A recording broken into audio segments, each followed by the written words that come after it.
Wah. Hello, Bucket. Hello, Squeeds. Hi, hi.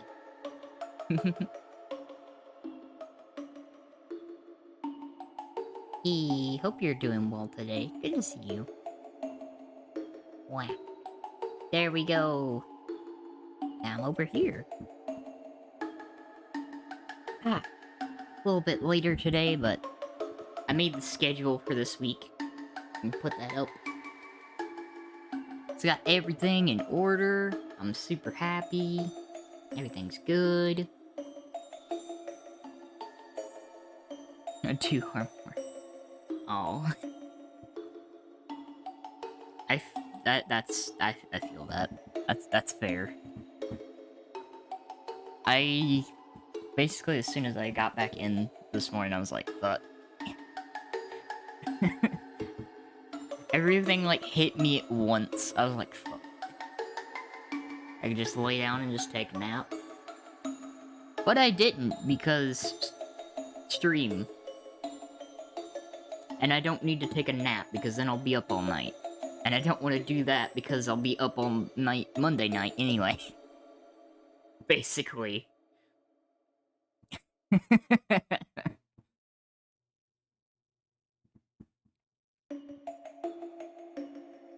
Hello, Curious. Thank you for the head pats. But yeah. That was the thing. I was like, do I want to actually take a nap today? No. No, I don't. Because if I take a nap today, then it's gonna throw my whole sleep schedule off, and I'm just gonna be fucked. Especially because, as you might know, Monday night, I will be playing Alien Isolation on hard mode, because I'm a masochist.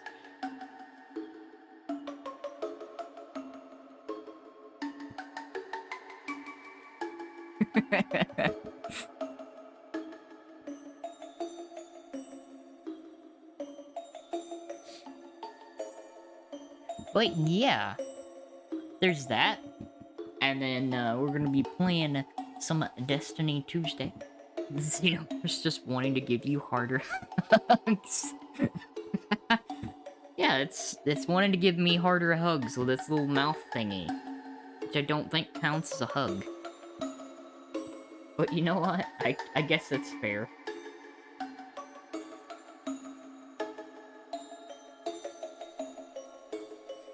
Those are the special kisses. Oh. But yeah, we got a lot of fun crammed into this week. Des Tuesday,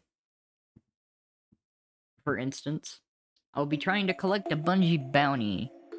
aka meaning I'm gonna attempt to match with someone from, the Bungie bounty program. If I am able to do that and complete activities, I will receive a special emblem. A mouth and a mouth is a real thing. Yeah! It's pretty neat. That's an actual thing.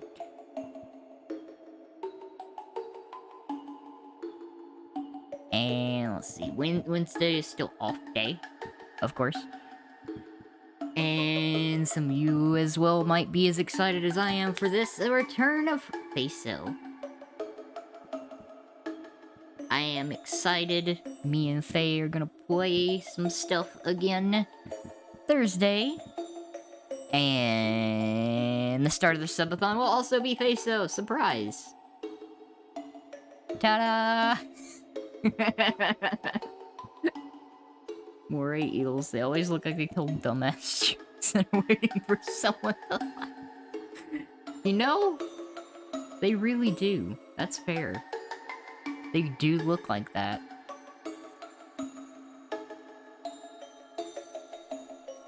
Like... Oh... Yeah. Yeah, that's fair.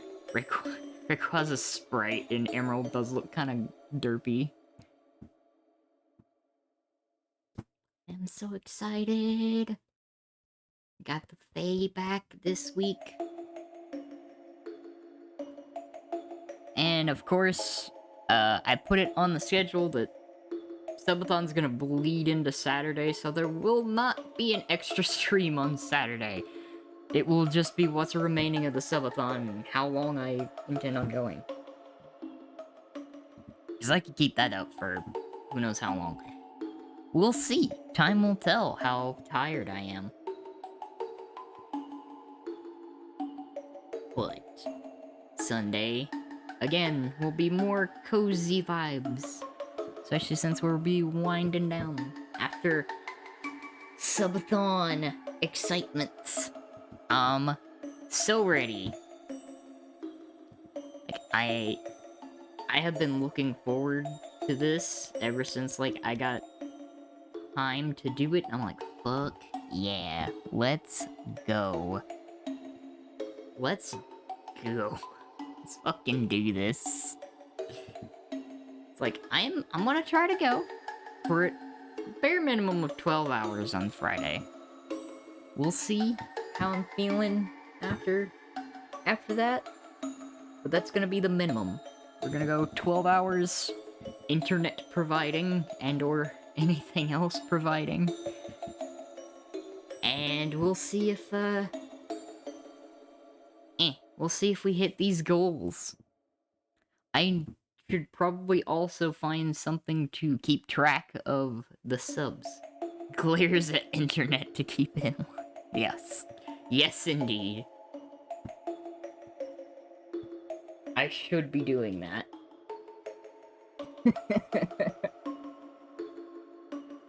But I will be super excited because the first segment of the stream will be me and Faye. And I'm excited.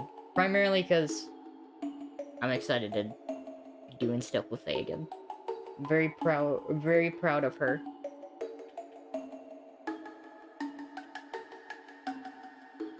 I'm glad she had a safe passage back and forth.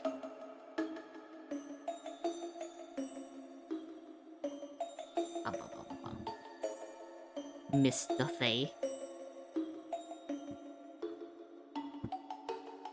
So, what I figured we'd do today, yeah, we do love Faye here. Appreciate the Faye.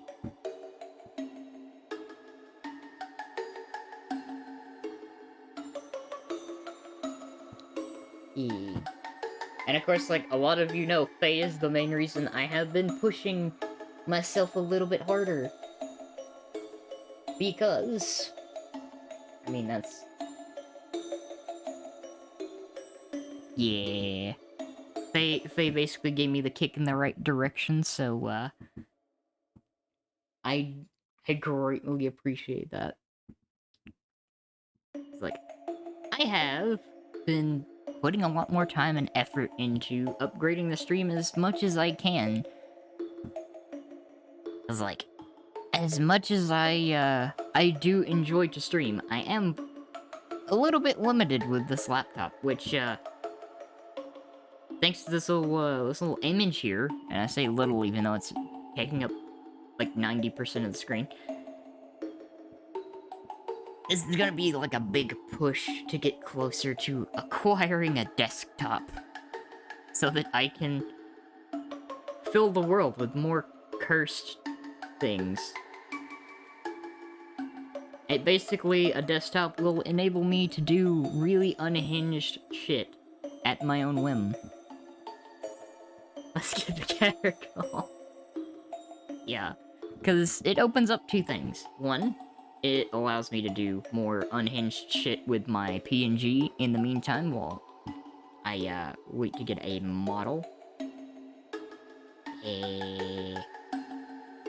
Oh god, yeah, no, I feel that curious, because, like... Okay. The computer I'm currently streaming on right now is a laptop from 2016.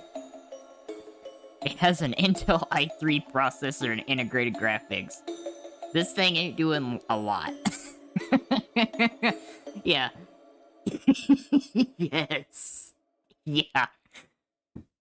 How am I making my streams work? I don't fucking know. I'll be quite honest with you. My streams are literally held held together with, like, spit, a little bit of elbow grease, and duct tape. Just sheer force of willpower that this works.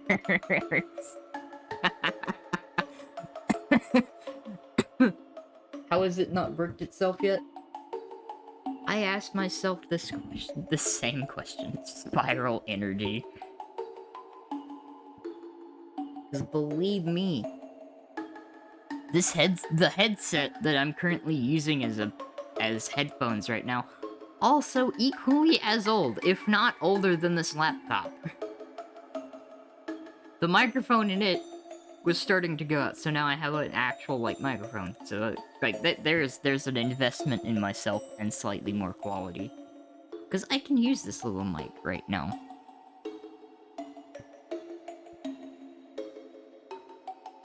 Basically, the current point that I'm sitting right now is a desktop is a, like, 200% improvement over the current setup. Because then I can also get something like a capture card down the line. And then I won't have to use, my own bandwidth to play games on stream for higher quality. Oh. But yeah, basically, my current setup, I also don't have a desk. That is something I intend to address at some point in the near future, because I should probably have a desk to begin with. Hey, hi Claude, thank you. Hope you enjoy the lurk. I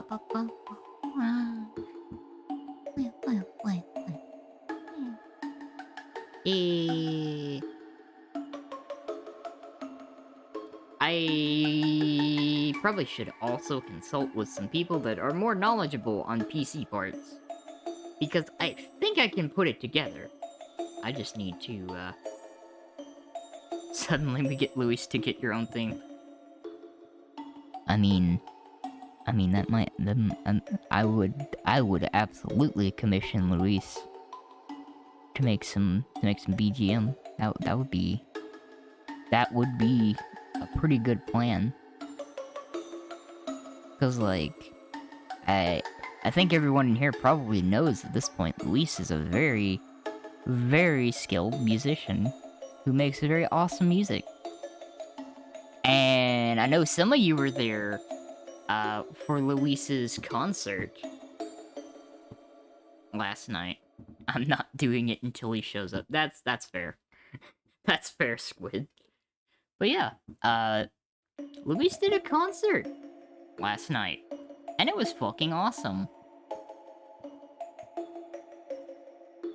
He did fucking great. Like, genuinely, 2 hours? That's pretty impressive.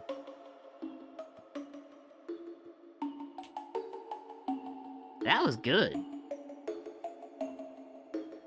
But yeah, no, like, 100%. If I do commission some background music, it's more than likely going to be Luis when he is available. Because I am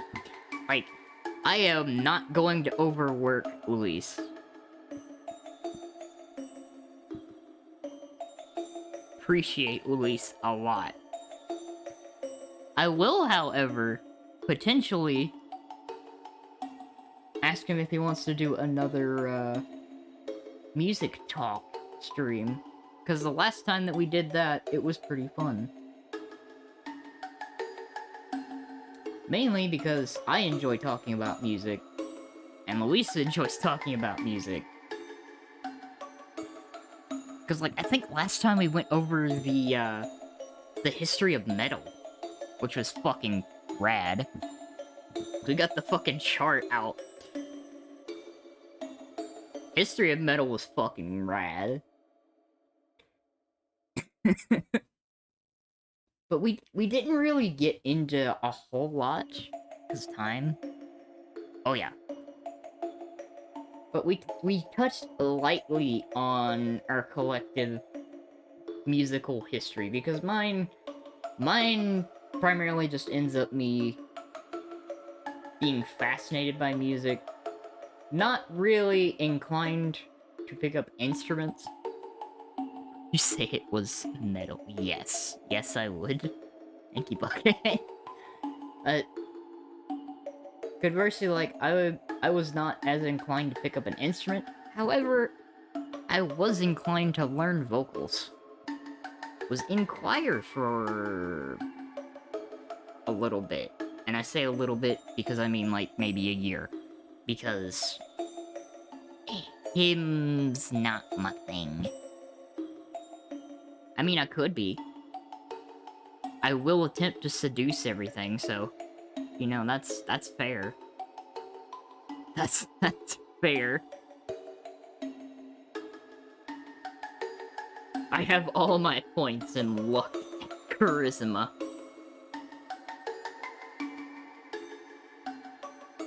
Bribe the snacks and head back. Wonder if it would have been more interested in learning an instrument if it wasn't for the elementary school music. That's fair. I just never really had the opportunities to, like, pick up instruments, aside from, like, I tried guitar, but, at the time, Danny Pokemon Smash or Pass when I could do that. I could even do that during the subathon. I mean, we'll probably have the time. If my computer can handle me streaming that, I could fucking do it. Hi, Fancy. Good to see you. Because believe me, the fucking wheel for the subs is cursed as shit, and it's going to irritate me with some of those. But it'll be funny. Irritated in a funny way, not in an angry way.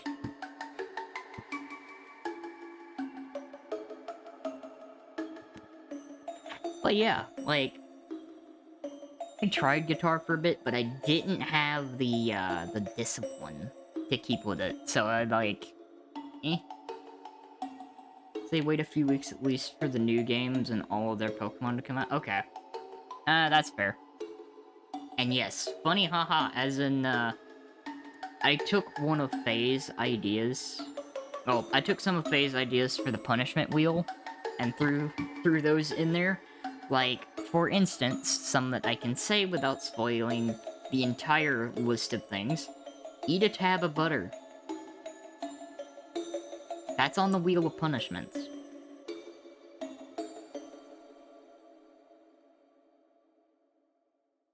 Is to eat a tab of butter. Yeah, those music classes were awful and made me never want to touch an instrument again. That's how choir was for me. I was in choir, and it was just not... Honestly, it kind of, like, fucking destroyed my motivation for singing at the time, so it was, like, 10 years.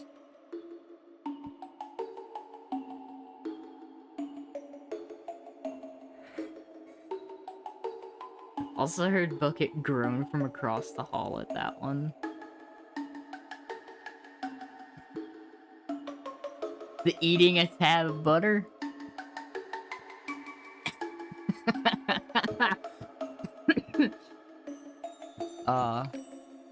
Will in fact be fattening indeed. I mean, and it is called a wheel of punishments. And normally I would not eat butter straight up. But, you know...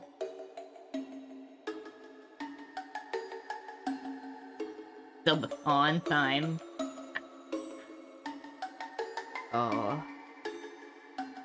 And I'll probably use the wheel, not the punishments, but I'll probably use spin the wheel again at some point in the future. Because it's pretty funny, I'm not gonna lie.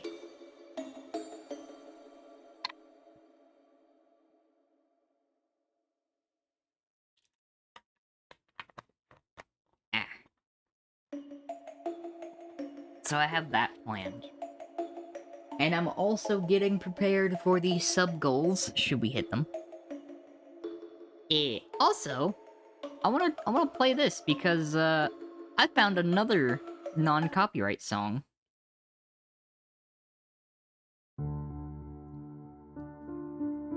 So I'm gonna play that one. But yeah.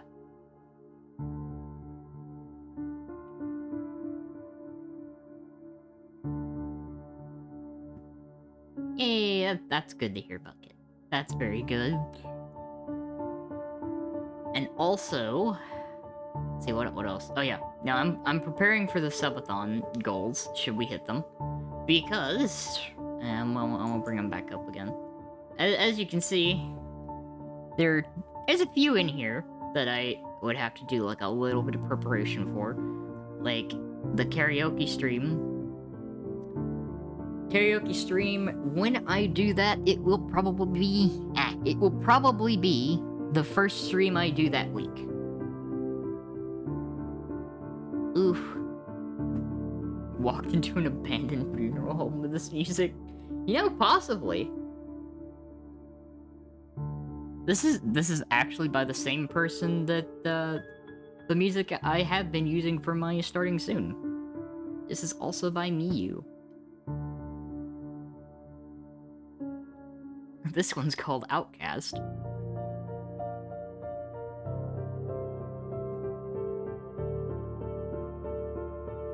Also seems very fitting considering that Halloween is upon us.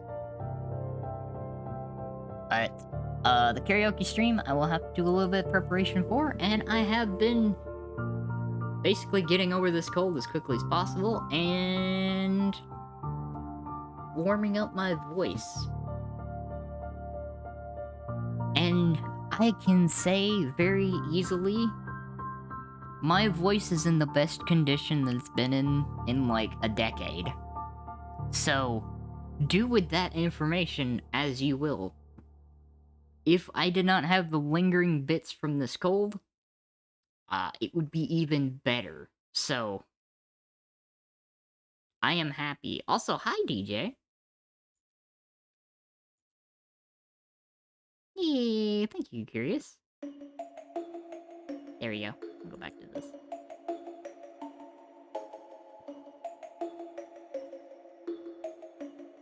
But yeah, I have been practicing, working on my range, trying some different things. Basically, like, straining it.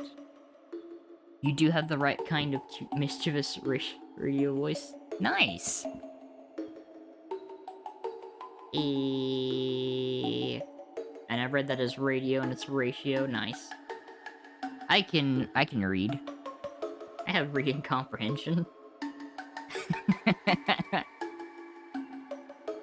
Anyways, that has been like a lot of warming up.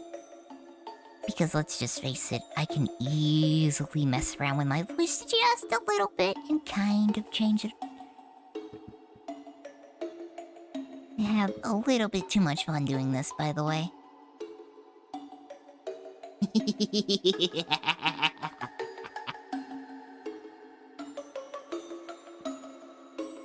Absolute gremlin time.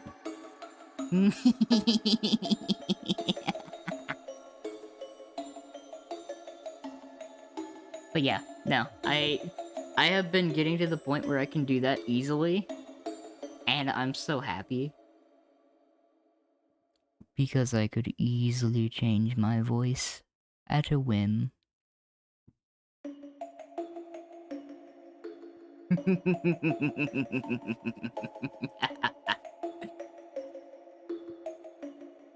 God, I am having way too much fun.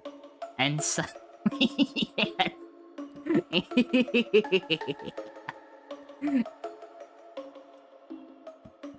and suddenly sultry.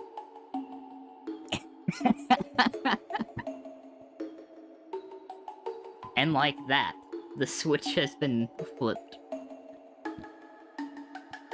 It doesn't take very much effort for me to change, like... to change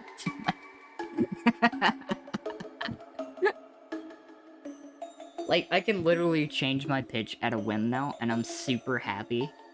Because I have been working on Control non-stop for the past month.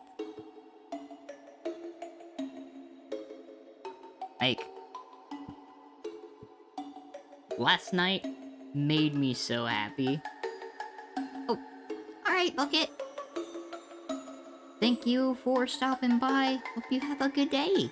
And I'll be sure to stay hydrated, because I'm gonna be probably pushing my voice a little bit today. We'll see. Oh yeah, it's worth it. I can guarantee you that. It is definitely worth it, Squid. It's like, the best way to do it is to, like, practice around. If you have something that you want to imitate and or, like, a certain pitch in the registry that you want to try and hit, like, go for it. Been having a lot of fun with my voice as well. I got some good results with modulation as well. Bring out the answer. Ah, yes. I have been messing around with, like, the voice mod, and I'm still, like, on the fence. Part of me wants to work with that, but the other part of me is like, I don't know. Because I can bring out the most absolute cursed shit possible. And I might end up doing it at some point. Start small with the changes. It's good. And yeah, I have indeed, Squid, and you're doing good. You are doing great, Squid. It's like, the point that I'm at right now, which... I'll peel away the curtain a little bit. The part that I am at right now with my voice is the efforts of a combination of possibly a decade of wanting to do voice work and the past month straight of just hardcore pushing my voice to get it back in tip-top singing shape. Because what you are hearing right now is my talking voice. My singing voice is a little bit different. Because, like, when I'm talking, it's more of, like, talking is coming from more of the throat and more of the head. Whereas, like, when I'm singing, it's more from the diaphragm. So it's a little different. It's like, I put a little bit more breath into the singing, and God, can some songs be an absolute core workout. Like, holy shit. Some songs will fucking hurt after a bit. One of the things I remembered from choir. Because, woo! You got some good breath control? You're gonna be fucking winded after a long song. You put some soul into that, and you're gonna need a break. But I am, like, so excited. Because, like, the karaoke stream's something I've wanted to do for a while. So I'm prepping for that just in case we hit it. And I have been singing like a lot. Wind instruments also taught me a lot about breath control. Yes, it's very similar breath control. Oh, I was just talking about the differences between my singing voice and my speaking voice. Because my speaking voice is coming from more of, like, the throat head area, whereas my singing voice comes more from the diaphragm. And it's more breathy. I'm terrified because I know 2 people have marked that down, one of which I know is... one of which is threatening to throw subs at me.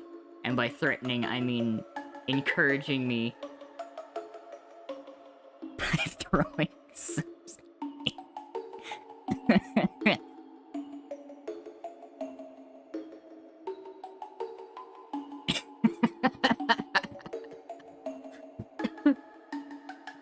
I mean, you could take it either way. Oh no, not subs. Which, of course, as you can see, the incentives are right here. 25 subs, chat will make a tweet for me to send. 50, I'll take a shot of soy sauce. Why do I put soy sauce on here instead of anything else? It's because it's all I have in the pantry. I don't really have any, like, hot sauces in the pantry at the moment, which is kind of sad. But, you know, I figured soy sauce is kind of wild. You know what? We'll do that. 75 is an impromptu challenge in whatever game I have. So, like, if I have it and can play it on stream, I'll do a challenge in it. The 100 subs, of course, I will plan out a karaoke stream in the future. 125 will be chat-made tweet number 2. Those two will be fun. 150, if we get there, I will play Outlast. I am a jumpy bitch. Outlast will scare the shit out of me. I know it will scare the shit out of me. And I will play it if we hit 150 subs. 175, I'll do a Fortnite stream. I've never played it. Ever. If we hit 175, I will play it. I will probably, recruit people that know more. And yes, I have called it Fortnite. I'm calling it Fortnite.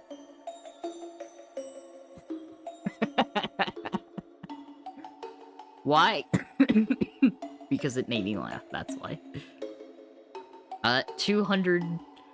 At 200, that goal that you have down there for the, 1,000,000 channel points in total, I'll do that if we hit 200 subs. Guaranteed. I will do an entire stream of pizza ASMR. So you can listen to me in a soft, dulcet tone. Basically talking about pizza. And playing card games on motorcycles. Joey's not even in that.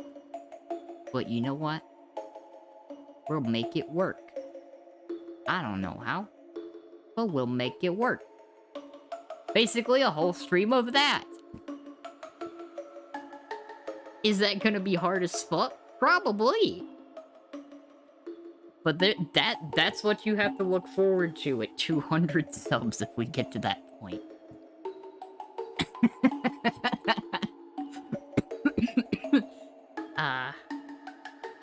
I like that's all that I know about 5Ds. I was about to say, I know it's a joke, but there is a part of me that's like... It's still like, Joey's not in that series. Exactly, that's why I make the joke, because Joey's not actually in that series.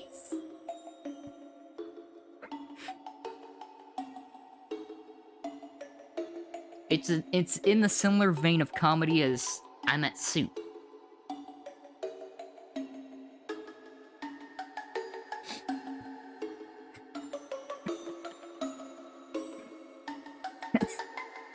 But why are you buying clothes at the Soup store? Fuck you!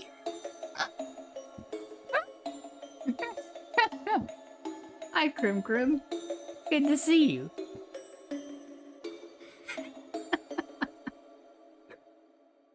The overwhelming human need to correct someone. Yes, it's funny. It is genuinely funny to me to make that joke because I know at some point someone is going to mention that Joey is not in 5D. And I am going to fucking lose my shit and just die laughing. Because that's the whole bit. The bit will continue to go until someone unironically corrects me. And I will laugh hysterically. That's the bit. That's the whole bit. The long con is having one person that does not know it's a bit correct the bit. And at that point, they will have activated my trap card. And I will win. It's all over. Over the meta knowledge I have, Joey isn't in 5Ds, but the same guy that voices Tristan from the original series voices the protagonist of 5D. I love that. That's good.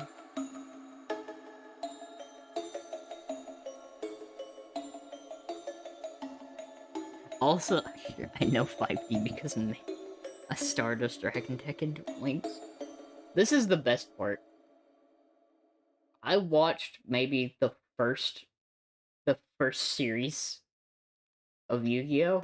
And never played the card game. I watched the first series, and that was pretty much all the Yu-Gi-Oh! That I've seen. Because it was on, fucking... It was on fucking WB Kids. I mean, it's like the exact same voice for both characters. I'm gonna assume it's a 4Kids dub, still. Unless 4Kids was already imploded by the time 5Ds came out, which I don't think it was. Because of, yeah. If it's 4Kids, it's definitely because, they did not pay their fucking VAs a whole hell of a lot, that's for sure. I play it and sometimes go fucking it. You know, that's fair. I've seen people play Yu-Gi-Oh! And I'm like, oh. Oh. Oh. Oh no. Like, the art's cool. I like the art.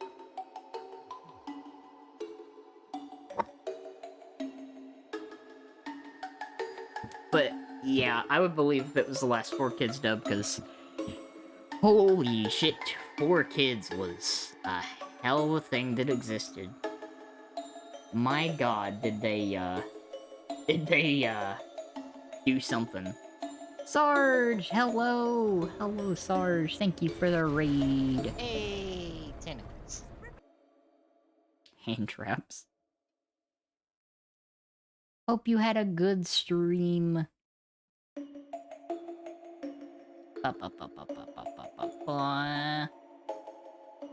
Bam. I'll give you a shout out. There you go. I hope you can get some rest, Sarge. And thank you for the raid. Really appreciate that. I like playing the super yeah. That's fair. I like playing the super competitive stuff, but I still enjoy playing it. But yeah, I'm very much in this art rocks camp. Yeah, that's kind of the way that I am, because like I like the art of that. I like the art of some of the Magic cards. I have never played and do not understand how fucking like Magic works still, but the art's cool. The only, like, card game... This is to level with all of you. The only card game that I've actually played is Gwent. I've played Gwent. The standalone card game. Gwent. That is the only card game that I've played. Because I spent most of my time in The Witcher 3 just playing Gwent. I didn't even actually get that far into the story, I just played Gwent.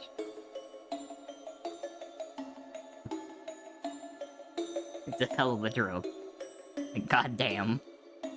Goddamn was Gwent a hell of a drug. Magic is simple at its core, the real difficult is the whole meta deck building. I can see that. That seems to be, like, quite the common occurrence in, like, a lot of card games, is meta decks.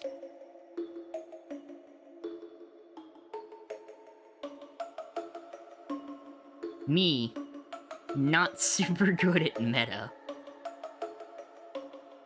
Except maybe, like, a Destiny. Competitive gaming is gonna have that as a gate. Yeah, yeah. Yeah.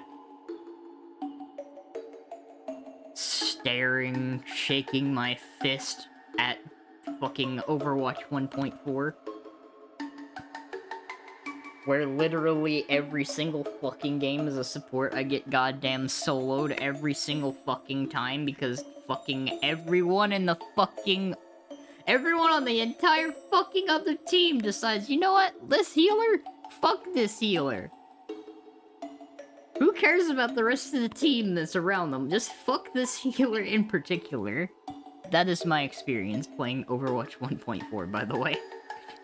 I may be a little bit bitter. I'm not gonna lie. Tank meta is something that existed. And I'm gonna be honest, I genuinely do miss that second tank. Not for the tank meta, but purely because people would stop fucking running in through my whole team to kill me and then leave. I had that happen 7 games in a row, by the way. Tanks in League. Essentially just that one round that had that gorilla obsessively going at. That's the thing, that whole stream. How many times during that whole stream did I get focused? I got focused so fucking hard. Why was I focused so hard?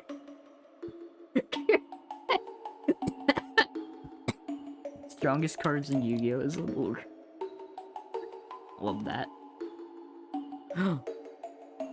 The plot thickens. But seriously though, I don't know what it was with that day. I literally got hard focused so hard. Like, legitimately, I was concerned. I was like, is there like a bounty on my head or something? Hi Regal. Ugh. I'm literally like seconds away from going on a completely off the walls, unhinged rant about how fucking bitter I am that I got focused so hard every time I played fucking support. And then the one time that I played DPS.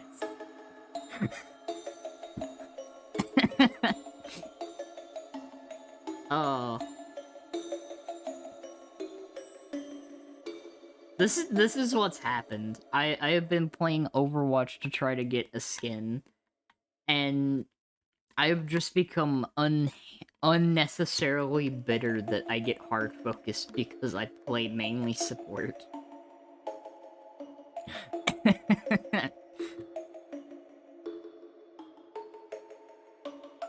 You know, it'd be a cool tier list idea, though I have no idea how to do it. Oh, hit me with it, Squid. What's the idea? Because I have been meaning to do something like that for a hot minute. Because the last tier list that I did was with my my good friend Dooney when we did Size Kinks.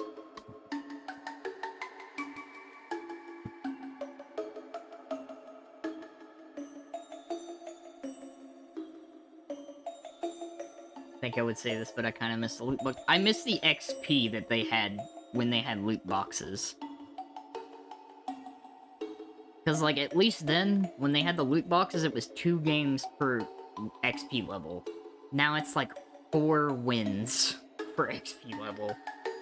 Regardless of the archetype-related card sets in Yu-Gi-Oh!, but based on aesthetics, how interesting they are for fantasy, sci-fi, instead of how good they are in game. Okay, Squid, that's the thing. I could easily do that, because I know absolutely fucking nothing about Yu-Gi-Oh! Except for the first season of the anime. I can do that, because I have absolutely no idea how they work in-game.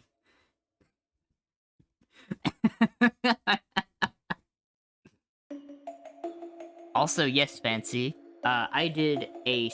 yeah. On cardboard. Yeah. Me and Dooney a while back did a collab on her channel where we talked about Size Kinks and put them in a tier list. And it was really fun, and I did a lot of teasing. I may or may not have flustered the Dooney a little bit, because it was fun. Nice. There's so many cool archetypes from every possible corner of creativity. Ooh. some cool lore behind the cards. There's some rad lore in Yu-Gi-Oh! Now. Nice! That's good. It's good when they do that. Because, like, oddly enough, Fancy, that's the second collab that I've done based around, like, size kink. Because I did the tier list with Dooney, and then on my YouTube channel, there's the size kink talk that I did with our resident friendly neighborhood Crabville. Which I would love to do something like that again. It's just a matter of, like, finding the time to do that.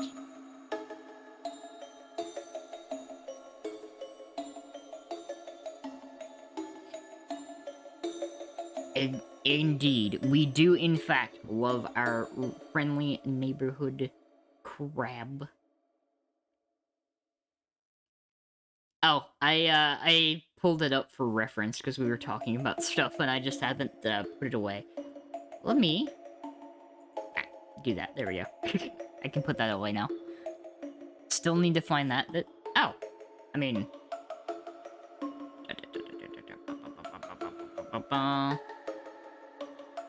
I can do that like real quick, actually.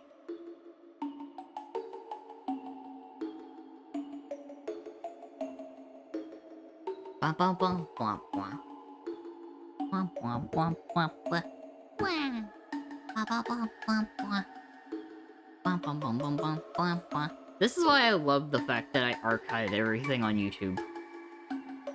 Like, I literally have every VOD that I have uploaded, except for maybe, like, 1 or 2 over the past, like, 3 years of streaming. So I have basically all of my streams as VODs, which I'm super happy with. Because I think in total I'm only missing maybe 1 or 2.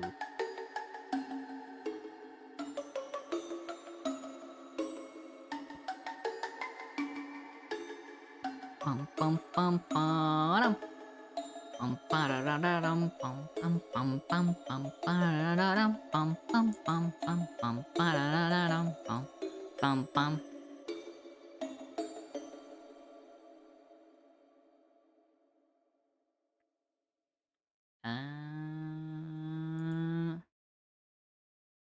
Bam! There be the link. I believe. I believe that is the right link.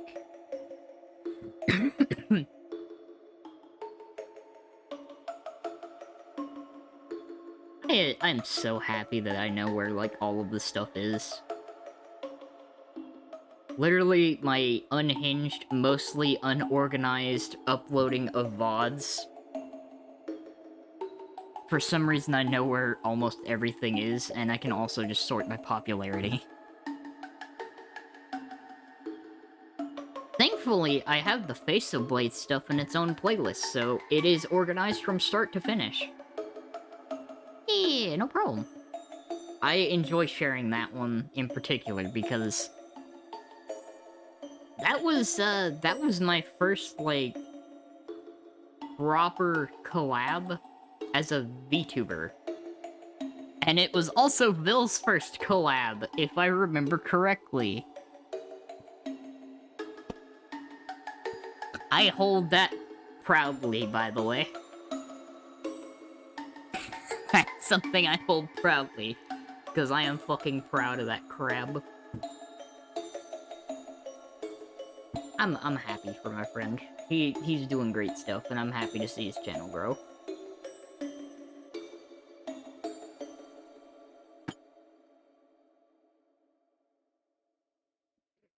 Exactly, I agree.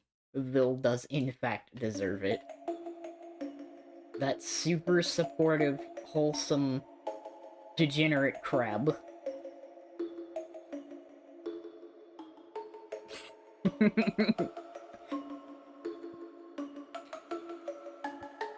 And his fascination with the lower hands and upper feet.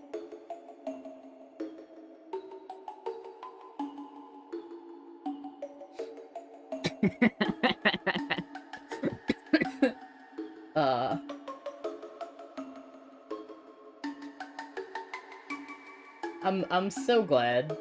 I'm so glad that that is something that happened. Fucking upper feet will just... It's the gift that keeps on giving. He is really never gonna live that down.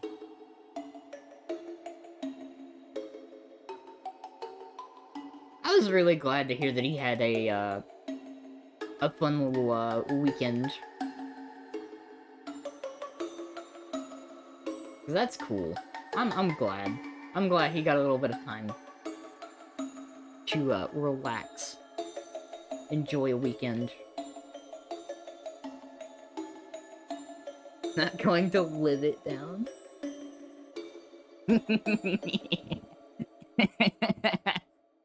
Oh, love that.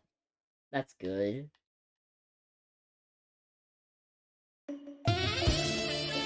Hey! Hi, Paul. Good to see you, Paul.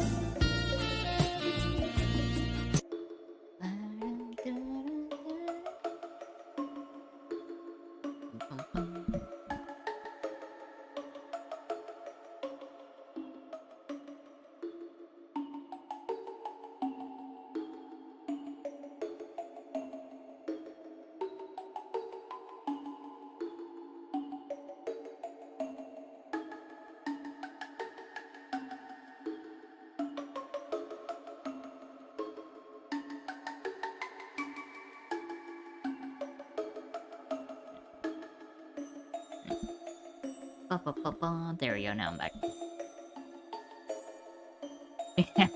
He said that was good. It was peak. You know, that's fair, Paul. I just had like a slight interruption there. Let me do this. We're back. Bam. Shout out.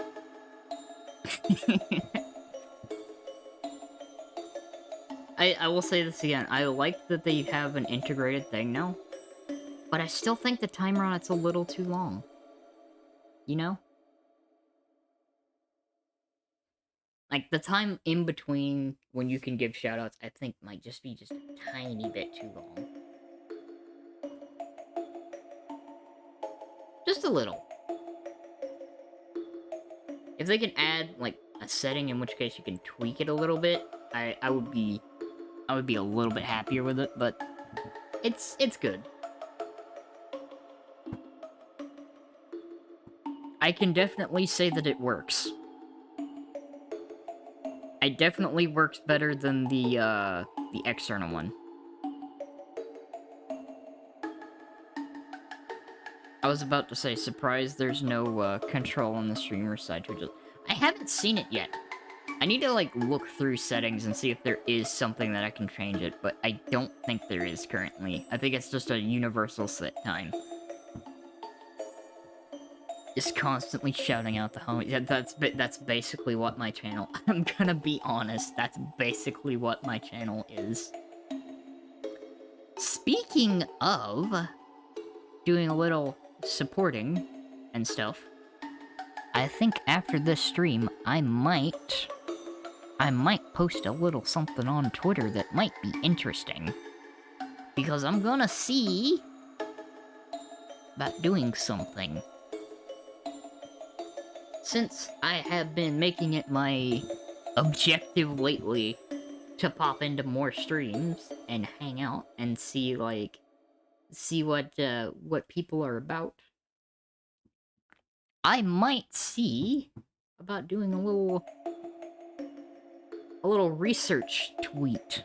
And by research tweet, I mean, like, hey, dude, if I know you, maybe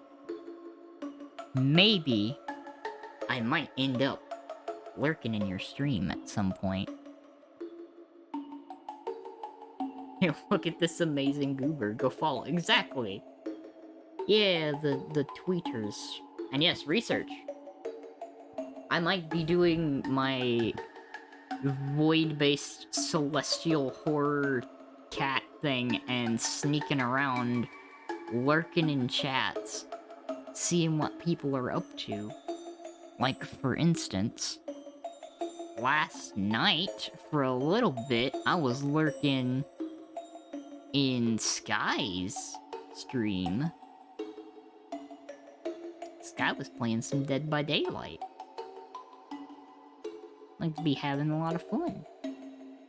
Lurking in streams, sending love, gifting subs. Yeah, like that. I am a sneaky cat, that is true. I appear oftentimes without any warning. And then I'm there. And then I was also in, like, Alt's stream for a bit. Because it was good to be able to pop in and watch some friends. Hang out.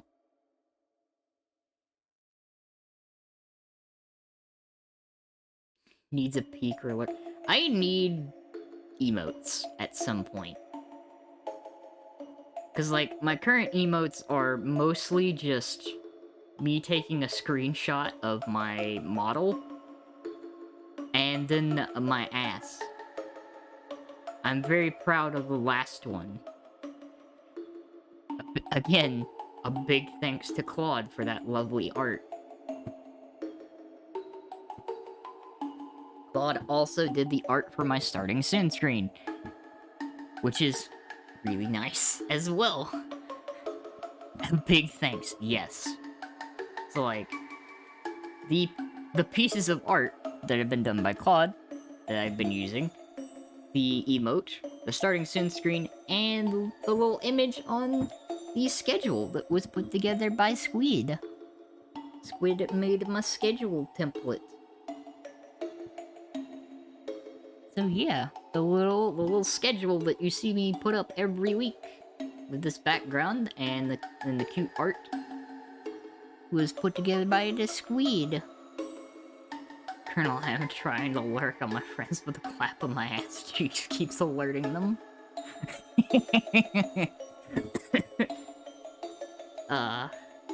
Just schedule art and a lot of other. I feel that. Curious. I have been currently going through that because, like, let me swap to this screen. This screen right here. Oh, cool. It's showing the picture-in-picture mode. So yeah, you can. There's the song that I use in the background. But yeah, this one right here, I need a fucking overlay for, so that I can resize this. Because I don't really have an overlay for when I'm playing games and stuff. So it's just empty black spaces. Which I guess is fitting for the void. Oh, I went to the starting screen.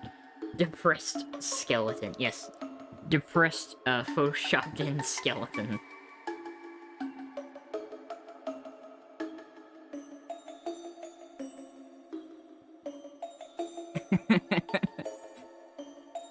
But yeah, like, the only things I'm currently missing are an overlay, a, like, fully custom transition, because this current transition is, it's just a GIF. It's literally just a GIF.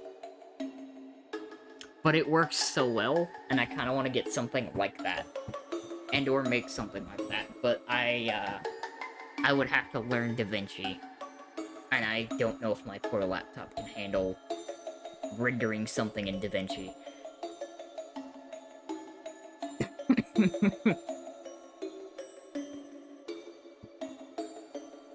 Make it the basis of proper transit. Yeah.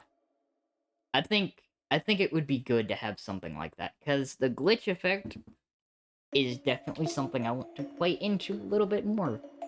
Because, thanks to, again, the ever lovely Faye for typing out a little lore blurb for me, a well-written lore blurb, I am essentially, as a celestial horror, I basically toe the line of analog horror. So, you know, kind of like the backrooms, and stuff like that. That's basically what I am.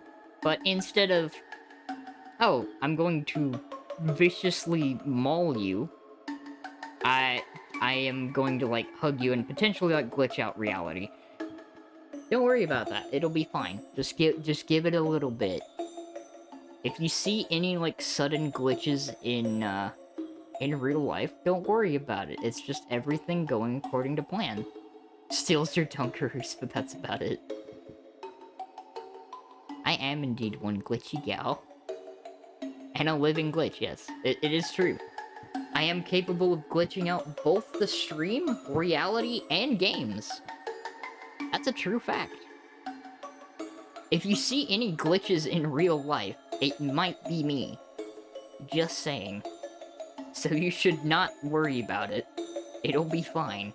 Just give it a minute.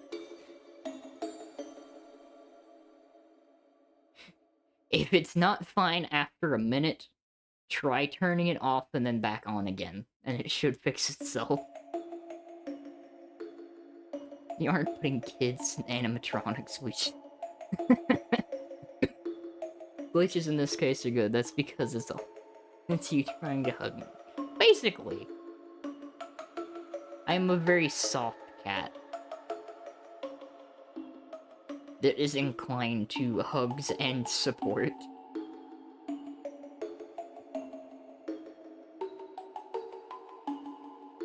Sometimes it ends up with airplanes being stuck in certain locations for a little bit, and it might look like things are not quite working correctly, like gravity might occasionally stop. But don't worry, it's fine. It's not reality tearing itself apart. It's just a glitch. It'll fix itself. Don't worry about it. Basically, ooh. Ooh. Basically, yes.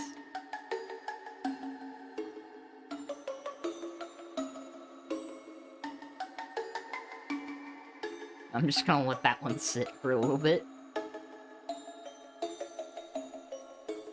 Yeah, basically, anytime that you type that completed, it will turn it into a link.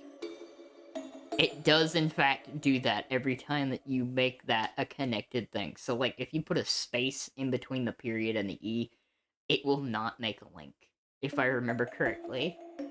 Because Twitch is weird like that. Notices your CPU thread count.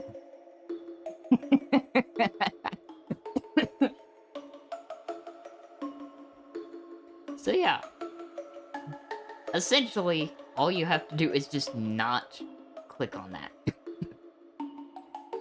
Because, like, it's not really a link, but Twitch thinks it's a link, and it will count as a link, and it will send you somewhere. So don't click on those. Just your friendly PSA.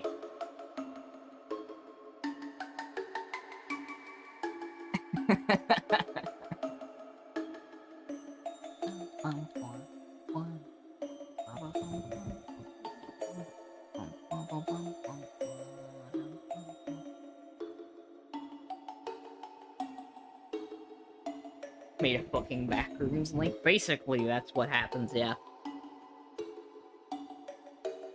Twitch is weird that way. It really is.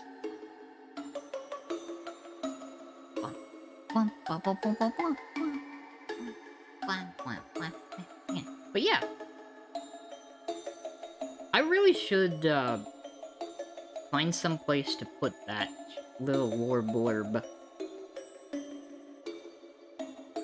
Because Faye did a fucking phenomenal job. And it's helping me work on a potential redesign in the near future. Which I'm a little excited about.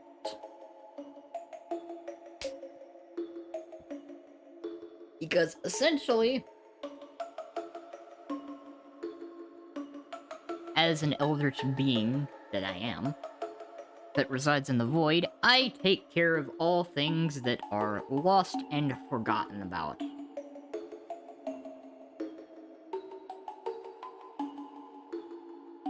I give them a place to be and keep the void clean.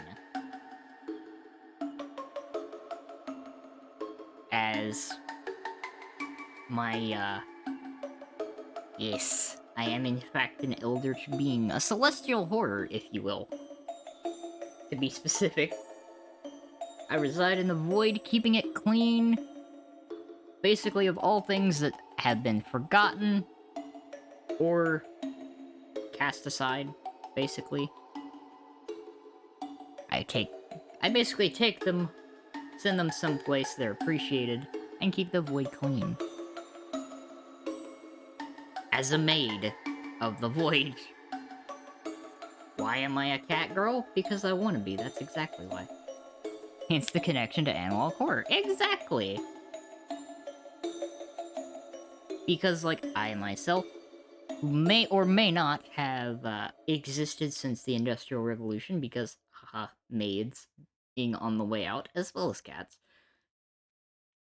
It's a less scary and feels more, oh, that's sad. Basically, yeah.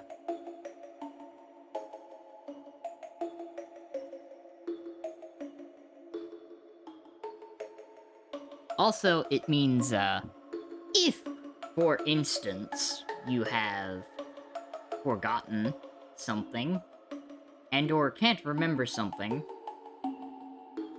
as well as something has gone out of style or is completely forgotten about, I might have my hand in that a little bit.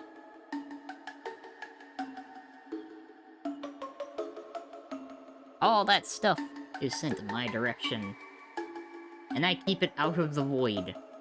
Because goddamn is there, like, there's a lot of shit that ends up in the void. And I have to keep that clean because that's where Faye's library is. I don't want stuff creeping into Faye's library. She might eat it. Give me back my stuff. Look. I hate to tell you this, Fancy, if, so that's where the 2016 dubstep went. Yeah. That's that built in as a theme. True. Okay, I hate to break it to you, but if your socks ended up in the void, they're probably gone by now. I am an efficient creature of habit. You would be surprised how many socks end up in the void. There's so many socks. Look, Squid, I didn't say I was eating them. You don't know what I'm doing with the socks. I didn't specifically say what I did with the socks. The world may never know what I do with the socks. I don't even know what I do with the socks. Didn't say you weren't eating them.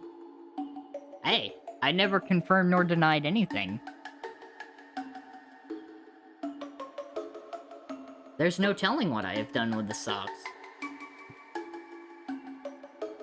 Am I being intentionally vague? Yes. Is it funny? Yes. See, that is one thing you can do with socks. That is true. You can do that with socks. As Apple has proven, you can make sock puppets.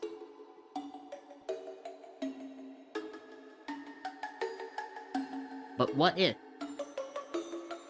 What if? In secret, I have been using the socks to make my own sock puppet.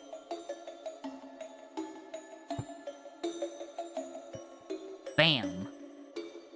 Mystery. Sock Chimera. I'm making... Oh my god, I literally was about to say I'm making Soxy the Manticore.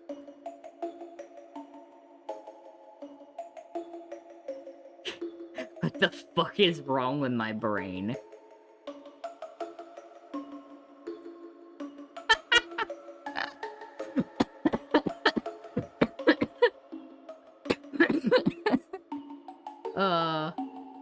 This stitched mess of giant sock.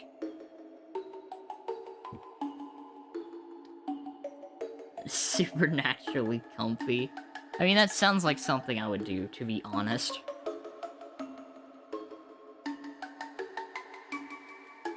Oh.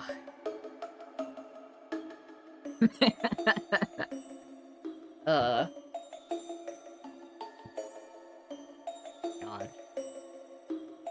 I am so unhinged. Mismatched socks, but stylishly so. Yeah, it's like a patchwork quilt. Basically like a patchwork quilt, but socks.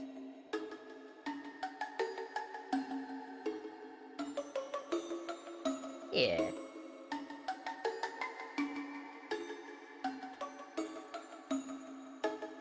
There is so much stuff I can do with this, though.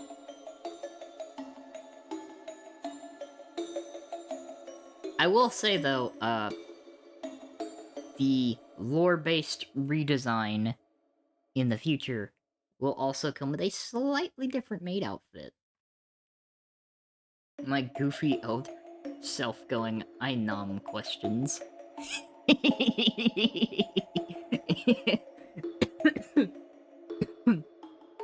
Well, I mean, as most people probably know at some point, asking too many questions to an eldritch being and or about an eldritch being can lead to interesting things.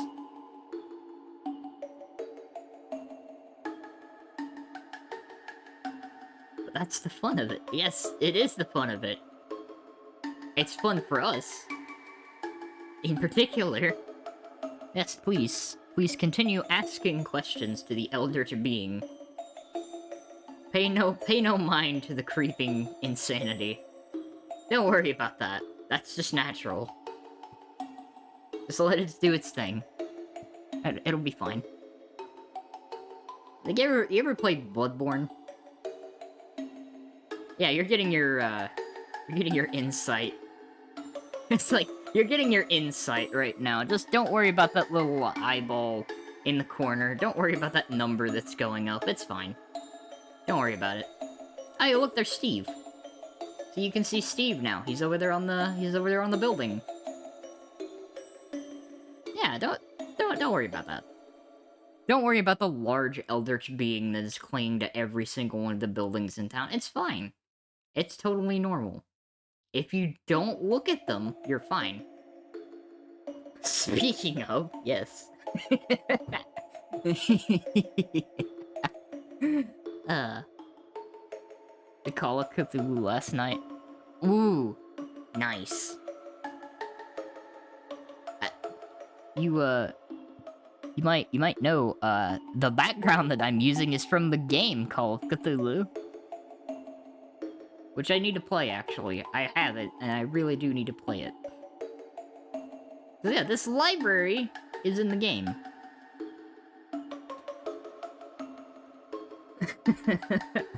So I felt like it was kind of a proper background.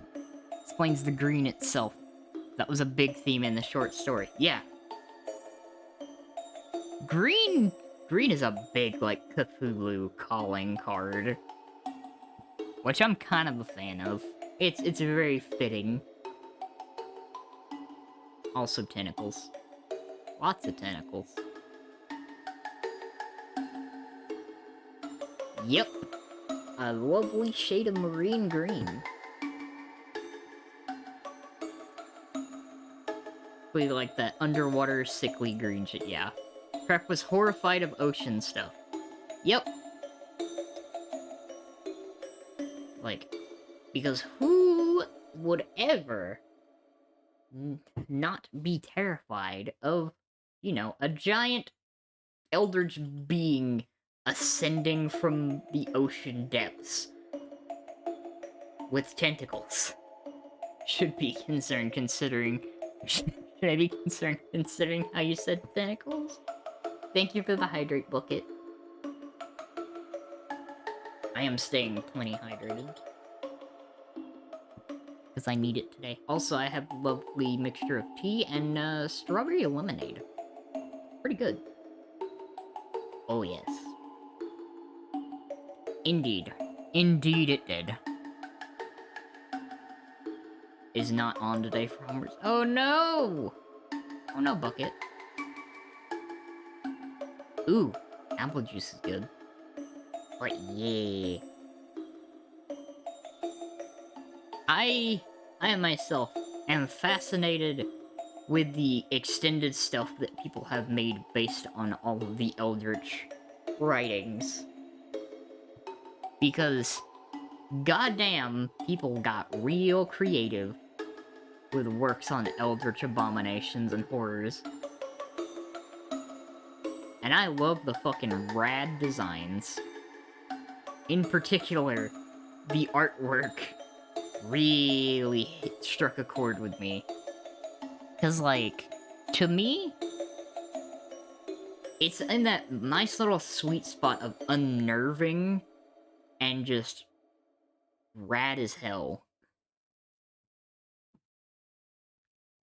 Specifically, the usage of tentacles. Got a surprise for me. Lovecraft is 100% a situation of fantastic art, horrible artist. Yes. That does happen a fair bit. Yeah, that... And then, I don't know how many of you have experienced the game that is known as Scorn.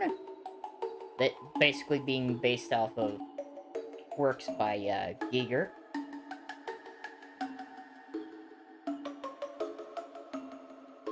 That's an interesting game. A very interesting game. At least understand. Yeah, people are going, where the gameplay? Yeah, people saying where the gameplay, it's like... It's an experience. Like, you're basically walking through an art piece. And I go and look at it as an old Myst. Yeah, it's basically like Myst. Like, it's literally just Myst, but Giger. You're walking through art, basically. Myst, but fleshy. Yes. Yes, it is. It's literally modern flesh Myst. That is a fucking statement. Flesh Myst. What a... description just made my skin crawl. That was, in fact, I think, the intention of a lot of Giger's art. It's kinda something. Definitely something. Not played, but not really digging it. That's fair. Had a lot of night terrors to help influence himself. Yes, he did. Yes, he did. And it definitely shows. Because that's basically all that is just night terrors.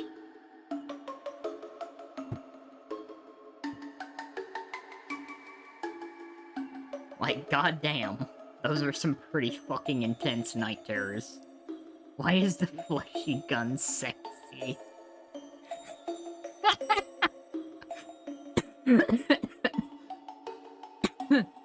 Oh yeah, no, that's fair. It's definitely fair. Giger's art is kind of intended to make you feel uncomfortable. Because it sure as fuck made him uncomfortable. Yeah. That's the point.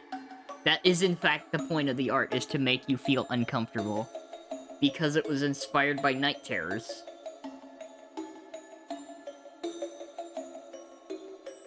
It is part of the point. So it is doing its job. That always interests me, like, the reason that certain art exists. And yes, the unsettling design of the Xenomorph's head is intentional, yeah. Had night terrors, don't know if they're different from nightmares, but I can imagine how impactful that would be if you had a bunch. Oh yeah, no, that would fuck up your mentality. Oh, Tolkien put so much of his arachnophobia into S.H.I.E.L.D. Yes. Different artists have different inspirations, and they make things to convey those, like, inspirations in a more, like, personal way. Saying the flesh gun is sexy. You know? That's fair. It's not a statement you you expect to hear very often. But, like, it always fascinates me seeing how different artists put different things into their art, and how they intend to portray things, like, differently. Hang on. Alright. We're hanging on. What am I hanging on to, though? That's the question. Am I making the hang in there baby poster? Am I gonna... Is it just gonna be, like, an image of me hanging on to, like, some monkey bars? Inspirational office poster. Inbound. There's the merch design for later. It's a work by Giger. Alright. Birth Machine. That's a hell of a fucking name. But that checks out. That is a hell of a name. That name in and of itself instills uncomfy vibes.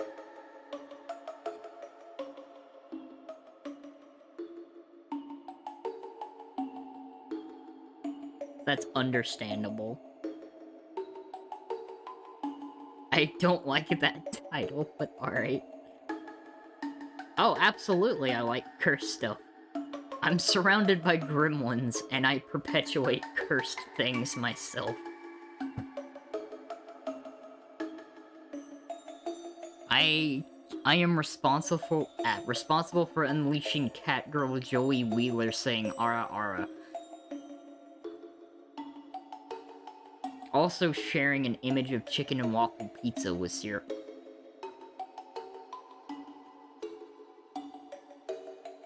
Responsible. Yes. Pizza ASMR. Yep, that is that is potentially a thing. One way or another. Chicken and waffles is great. I would also, not gonna lie, actually try the chicken and waffle pizza. Because I'm just morbidly curious how chicken and waffles would be on a pizza. Wait, it's on pizza yes, there was a chicken and waffle pizza. With syrup, by the way.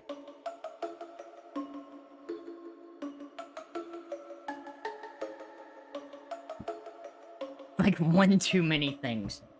Possibly. It does exist. I saw it with my own eyes. I perpetuated it. I know it exists, yes.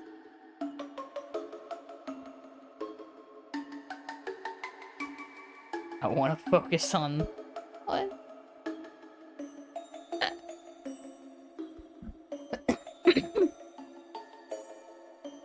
Speaking of foreign food, I learned about American fair food. Oh god, yeah, American fair food is like... diabetes and potential food poisoning. To be completely honest, fair food is either gonna be a fucking extremely fattening experience or a very, very unpleasant experience.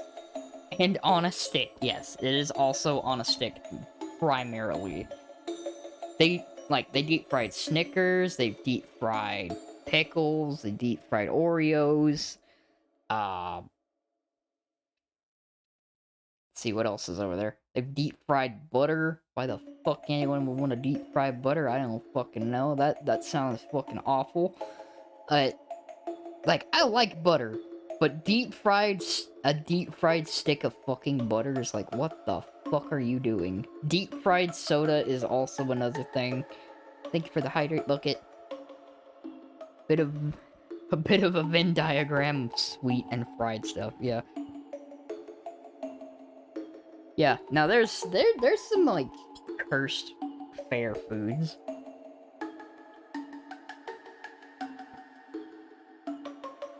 This is why we must ask the question, has science gone too far? And the answer to that question is probably yes. Science has gone too far. We got fucking good healthcare. Yeah, no. Absolutely not.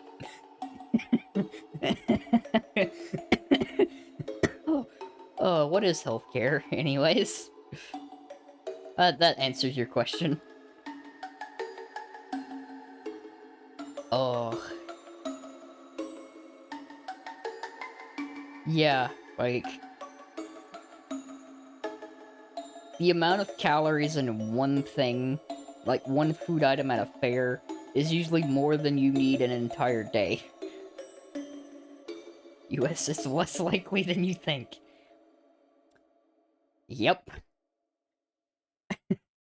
Yep. That is an accurate statement. That is a fact. Oh. God.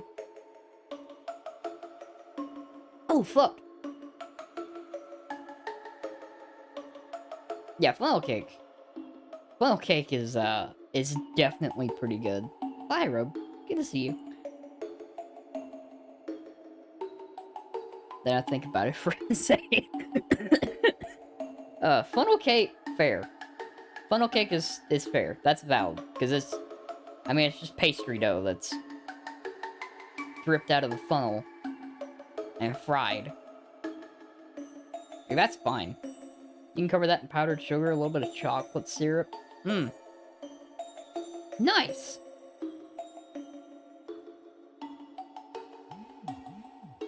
It is, in fact, a faux churro. That is 100% a fact. Which also, if you have the opportunity to get a churro, unless you're allergic to cinnamon. And gluten. Fucking churros are fantastic. Yes, get the hand-done churros. Abso-fucking-lutely agree. In fresh churro, oh my god. Holy shit. That's some good dessert. That is a good fucking dessert. Goddamn. I have had a proper fresh churro once. Oh my god. That is like a life experience. Same thing with like actual proper Mexican food. Actual, like, legitimate proper Mexican food is like, oh my god, yes. This is the stuff. This is it.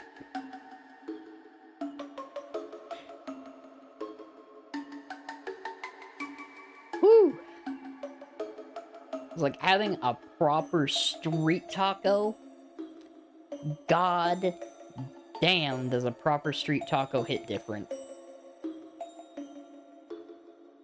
Oh. And yes, soft pretzels, I can agree on. Not too long ago, had some like big Bavarian soft pretzels with fucking beer cheese. Fuck that hit. That right there. That's fucking good shit. That's good. Go to a pit. Yes. Absolutely. Barbecue, 100%. Absolutely. Barbecue that you can taste the bark. Oh, God. Whew. Like, I have fond memories of this one, during, like, a little festival around the area where I'm at. There was this, barbecue place that, had a truck that they brought stuff up from Memphis. God damn, was that... Their shredded pork was fucking phenomenal. Like, holy shit. That was some good fucking barbecue. I missed that. Because I'm gonna be completely honest with you. I don't really have much of an intention of going to Memphis. I will go many a place. Probably not Memphis.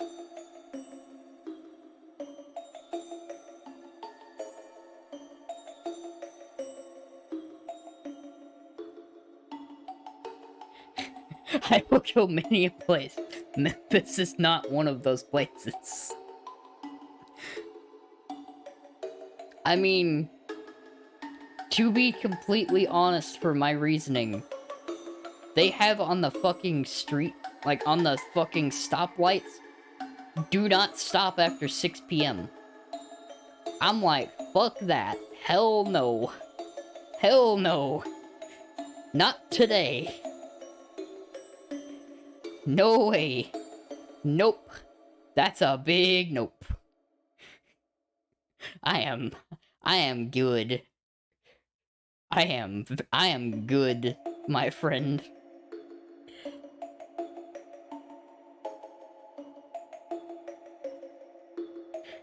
Like, no thank you. That is understandable. I will be on my way.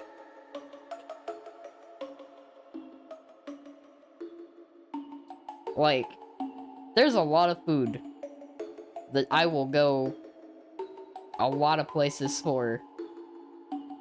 Stopping in Memphis is not something I would do just for some killer barbecue. I would honestly rather... I would rather go to Texas and get barbecue.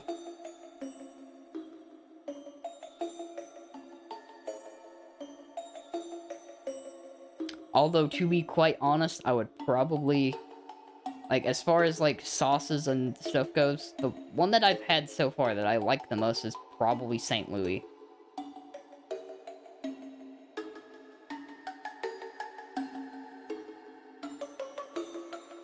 So far. I also like a little bit of Kansas City style. Not bad. Found an old error in Echo. If you start the text box right next to, landmark you tag, retain certain... Oh. Oh, nice. Yeah. No, that, like, very, very noticeable, like, smoky and a little bit of sweetness. Look, that's good. That's some good, like, a little bit of heat, too. Just a tiny smidgen. I'm all for that. That's good, it's good shit. And yeah. Textbooks. Ah. That's a good catch, Bucket. Yeah. God, yeah, no. Now, I've been talking about barbecue, and I'm like, fuck. And I know some people are probably asking, what happened to that idea you had of having somebody on to, do either a food tier list or talk about food? I need to find like, the time and get in contact with someone else that I know that is equally invested in cooking. Cat BBQ.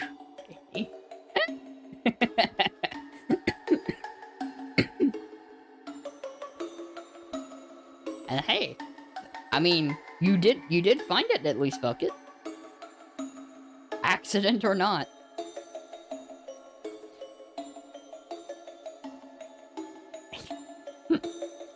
I'll be honest, I've found a lot of things accidentally. Gotta bring snacks to that stream. I'll have to bring snacks to that stream, and I'll be hosting it, probably. Maybe. I don't know. The time will tell. A food-related stream. I will probably need something to eat during that. What's the snack? Maybe. I appreciate that, though, Curious.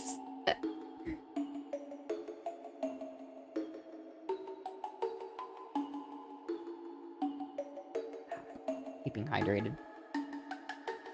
But yeah, like...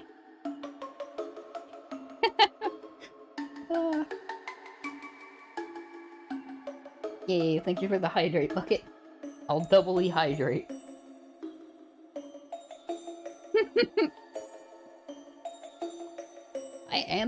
I am staying pretty hydrated today, so I'm happy.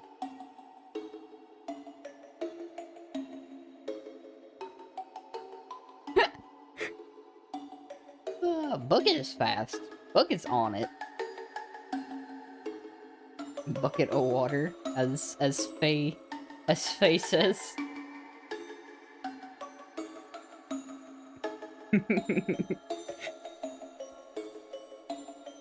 The god of hydration.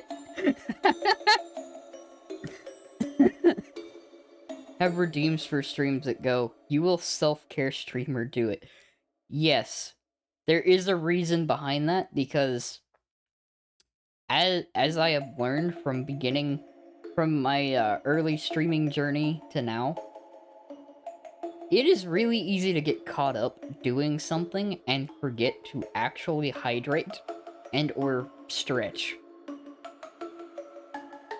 Because you hyper-focus. Like, once you start streaming, it's like, there's a lot of stuff you're maintaining, and you just, like, you focus so hard. So hard. Like, I know myself. I'm like staring at something sometimes, and I'm just like, wait a second. I need to blink. I need to actually fucking blink. Jesus Christ, why am I focused so hard on this? I also had, like, that bad habit of my posture being absolute garbage after a time. Yeah, it's like... Especially since I have put more time and effort into, like, improving, like, my streaming quality. Since I became a VTuber, for instance, I am looking at OBS. I'm checking OBS. I'm making sure all of my shit works. Making sure the audio's fine. Making sure that my bitrate's fine. Making sure that chats sit there. Making sure that the activity feed is good and I haven't missed anything. Making sure that what I'm playing is coming through. I'm running through this checklist every time that I look over at OBS. I'm like, okay, everything's there, everything's accounted for, everything's working, we're good. Alright, meanwhile, I am progressively, like, slumped over, looking like an actual shrimp. Just bent over the fucking computer. And then I get hit with a fucking posture check, and I'm like, oh, fuck. Am I leaned over like a shrimp? I am, in fact, leaned over like a shrimp. Good call. Just dip in batter.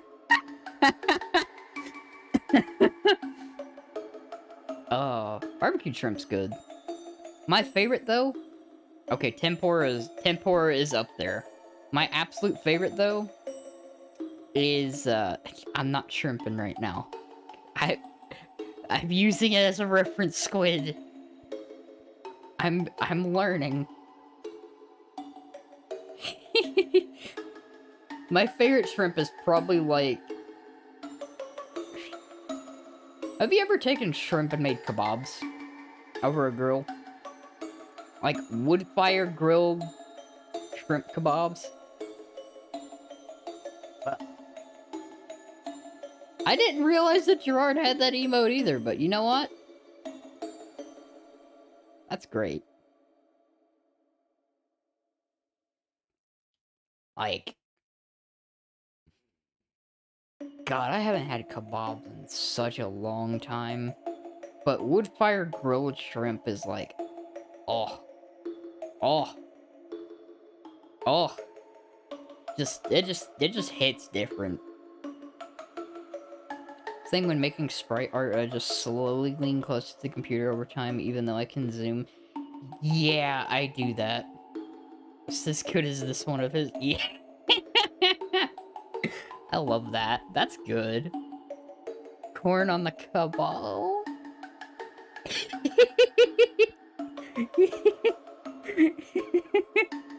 I love that.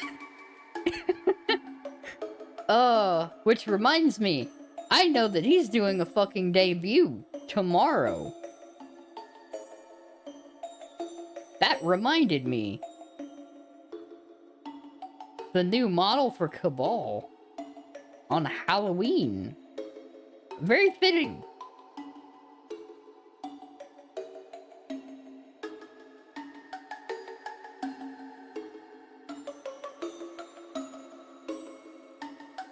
am slapping the table. You know what? That's fair. Spooky time. Spooky time indeed. I'm excited for it. I like Halloween. Halloween's fun. I'm gonna be fucking... I almost just, like, blurted out I'm gonna be fucking, like, pissing myself Halloween night playing fucking Alien. Because what I'm gonna do the dumbest fuck decision, since I'm playing it on hard mode already. Also, shit, everyone will be on. Yes, everyone will literally be on. Either tomorrow or tomorrow night. So tomorrow night, if you want to see me basically pissing myself and screaming a lot, I'll be playing Alien Isolation on hard mode with the lights off. So I'm gonna be sitting in my fucking room streaming, and the only light in here is going to be the fucking TV and the fucking OBS. I'm gonna fucking... Yeah, basically. That's basically what it's gonna be. I'm gonna be fucking screaming at the fucking TV every time something pops up out of the corner of my eye. Well, maybe not screaming, but I am going to be very terrified. And also jumpy. We'll probably make some very sus noises.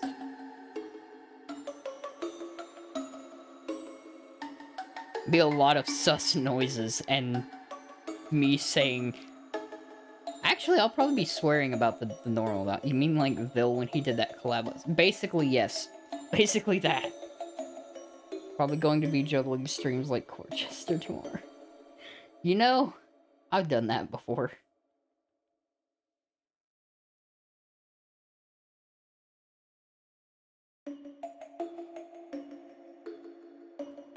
I think it's gonna be a fun day.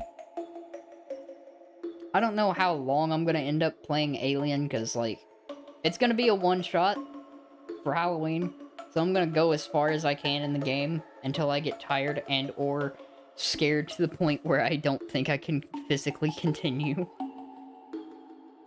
Or, like last time, I tried playing the game, because it's been, like, a while, and I did not get super far because I soft-locked myself. Thankfully, because of the kind of person that I am, I don't remember shit.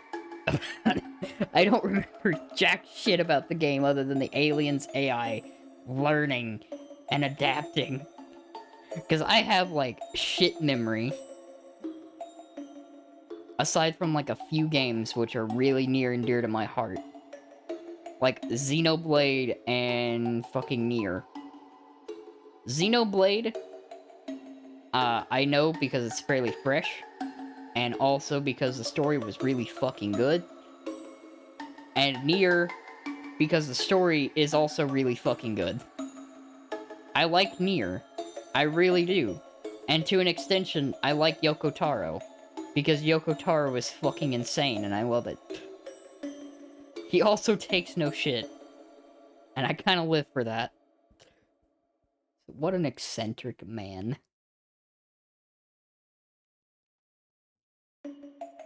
An eccentric man that, in interviews, has referred to his own works as shit.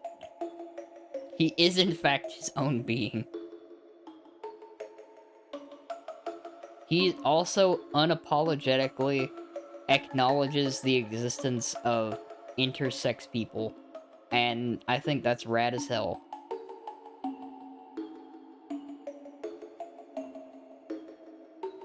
Yoko Taro is a legitimate, like, based individual. Yeah. Yoko Taro is legitimately...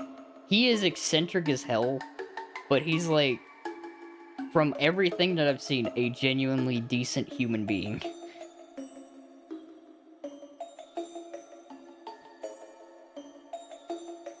Who is also a fucking legend in interviews.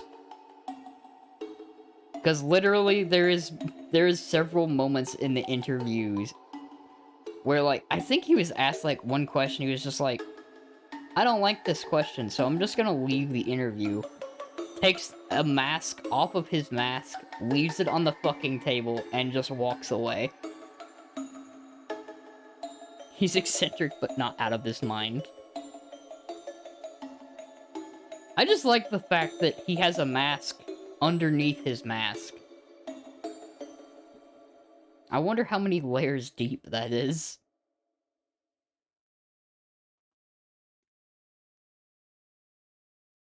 It's like the most... genuinely, it's like the most cartoonish and potential like Scooby-Doo-esque thing ever. But it's really fucking funny that it actually happened. Thank you for the hydrate bucket.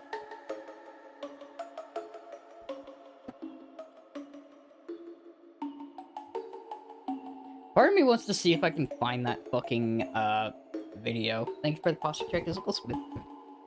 You know what? I'm gonna do that. Actually plays into his offness, but doesn't let it get bad. Yeah. He is very self-aware. Whoops. There we go. Let me see if I can find that, actually. Because I think it would be funny, genuinely.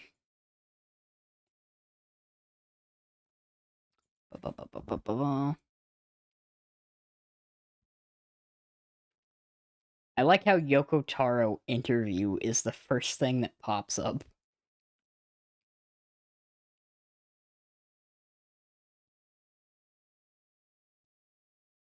Oh my god, I fucking love... Okay, I think this is the one that I was trying to find. Let me do that. And I'll, pop that out here, because I think this is the one that I'm thinking of.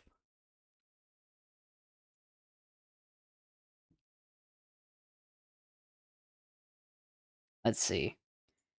Is it actually capturing this window right now? I don't think it's actually capturing that window now.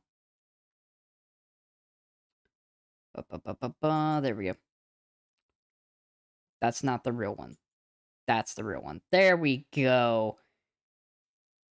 I'll need to upload to... It's been too long since I did last. Don't want to risk losing it. That's fair. Understandable. I kind of want to play this one, because I don't know if it has subtitles or not, so I'm going to turn it up.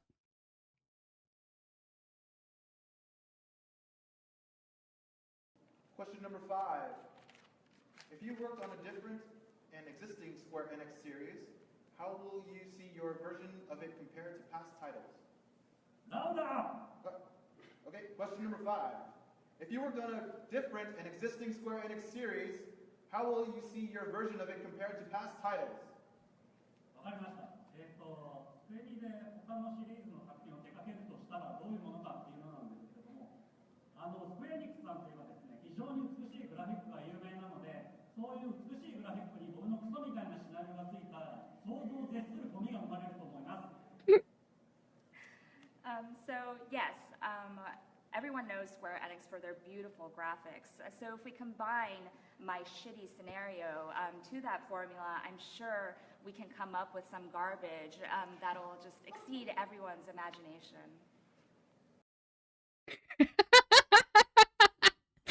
Fucking god. I fucking love Yoko Taro.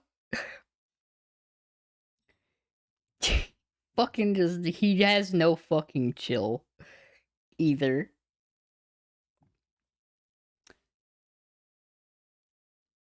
Being asked what he would do. What a wonderful response to a graphics elitist.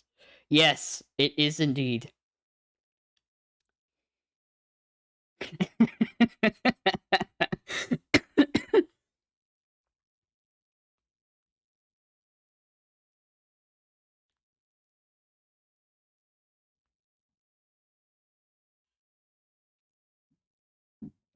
Hi, Aiko! Hi, Aiko. Good to see you. I'm sure we can come up with some garbage to make you happy, like, wow, dude, yeah. It's like, if we take my shitty ideas, we can make some garbage that will exceed your expectations. Yoko Taro, just no fucking chill. What a legend. I wanna find the other one because this one is also really funny. Like absolutely hilarious to me. はい、皆さんはじめまして、横尾太郎と申します。アトラスファンの皆さんはあまりご存知ないかと思うんですけど、Oh, 僕 let の自 me 己紹介をまずさせていただきたいなと思います。スクエアエニックスさんから出てるニーヤとかドラゴンなんとかっていう I'm gonna move RPG myself タイ out of ト the ルを way 作 for らせて this. いただいていて、今回アトラスさんの方からですね、新規ファンタジー RPG プロジェクトについてのコメントが欲しいというふうに宣伝部さんから言われたんですね。で、皆さんこの映像を見てるだけじゃあまりわからないと思うんですけれども、この会議室は実はスクエアエニックスさんの会議室で、ご存知の通りスクエアエニックスさんといえば大作のファンタジー What the RPG の translation lady was thinking? Yeah, right. その総本山にわざわざ別の新規 IP を立ち上げるって言ってインタビューしに来るアトラスさんが、アトラスさん宣伝部さんすごい勇気あるな、度胸あるなっていうふうに僕は思ってます。で、皆さんにちょっと一点知っておいていただきたいことがありまして、どういうことかと言いますと、それは日本のゲーム分布図、こちらの方をちょっと知っていただきたいなと思っておりまして、それが何かと言いますと、こちら、縦軸にファンタジーと現代で、横軸にポップとリアルっていう風な、こういうマトリックスになってるんですね。で、日本のゲーム業界がどうなってるかっていうと、まずですね、右上にファイナルファンタジーがドーンといまして、左上にドラゴンクエストがドーンといまして、大体これで日本の Hold on, I got a solution for this. られてるんですけれども、 I'm gonna disappear for a second. などのゲームはどこに位置するかというと、こんな感じですね。真ん中下側に Actually, I have a better idea. 右下にちょっと隠れて竜が見えています。で、左下の方に I'm gonna go up here. 弾丸論破とペルソナは僕の中でちょっと市場が被ってるんじゃないかなと思ってるんですけれども、他社さんなんでどうでもいいかというふうに考えています。で、そこでですね、僕が作ってるニーヤっていうゲームがこの日本のゲーム業界のどこにいるかっていうのを説明させていただきますと、 They fucking approached him. このちっちゃいところ、これがニーヤ、僕が作ってるゲームなんですけれども、スクエニさんの巨大なタイトルとアトラスさんの素晴らしいタイトルの隙間でなんとか細々と生きてるっていうのは、これが今の現状なんですよね。で、これに対して今回 Yeah, look at that. I'm in the diagram now. ファンタジー RPG プロジェクトっていうのが何を起こすかっていうと、 Just I'm at the こんな table. 感じでアトラスさんが持ってたペルソナ I の部 made 分 it. がぐわっとファンタジーに寄ってきちゃう。 I've made it big. ペルソナの部分がファンタ I'm ジ at ー the に寄ってきちゃ table う with と Yoko どうなるかっていう Taro. と、ニーヤがこういうふうに死んじゃうんですよ。ポンと。で、死んじゃうとまずいんで、僕らとしてはちょっとなんとか生き延びないといけない。じゃあペルソナがファンタジーの方に寄ってきたら、僕らはそっち側に行けばいいんじゃないかということで、僕らニーヤは今度から学園ものを作ろうかなというふうにちょっと思ったんですね。で、そのことをアトラスさんに話したところ、アトラスさんとしては新規 RPG プロジェクトはファンタジー RPG はファンタジー RPG として作るとして、ペルソナでまだまだ作り続けるよっていうことをおっしゃったんです。ってことは何が起きるかっていうと、こんな感じで逃げた先で Like も he made this whole fucking presentation なんですね。で、僕はbecause someone at Atlas like asked him to like say some things 考え直してほしい about Persona, basically. 皆さんにお願いしたいと。アトラスファンの方は今回ファンタジー RPG プロジェクトについては諦めてほしいというふうに思ってます。で、最後に自分が作ってるニーヤオートマタっていうゲームが来年の2月23日 And に also 発 promote 売 Nier しますので、 Automata. 皆さんよろしくお願いします。それではさようなら。This absolute mad lad. The absolute mad lad that is Yoko Taro.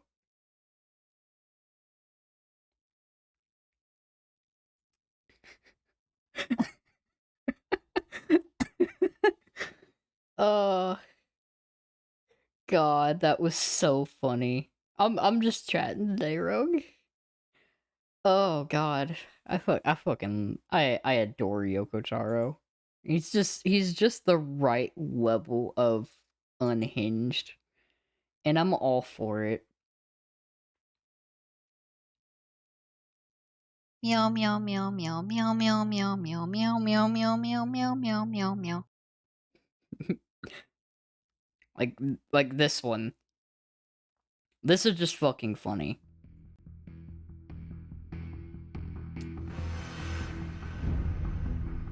こんにちは、ディレクターの横尾です。プラチナゲームズゲームデザイナーの田浦です。今回ニーヤオートマタを予約するとこの T シャツがついてきます。ちょっと持ってください。はい。ニーヤオートマタ T シャツ、ニーヤオートマタ T シャツ、ニーヤオートマタ T シャツ、ニーヤオートマタ T シャツ、ニーヤオートマタ T シャツ。これね。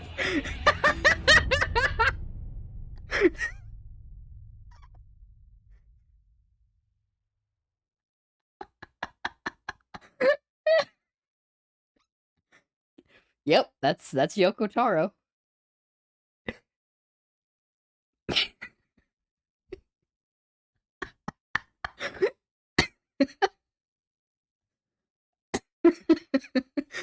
Yep, that's Yoko Taro.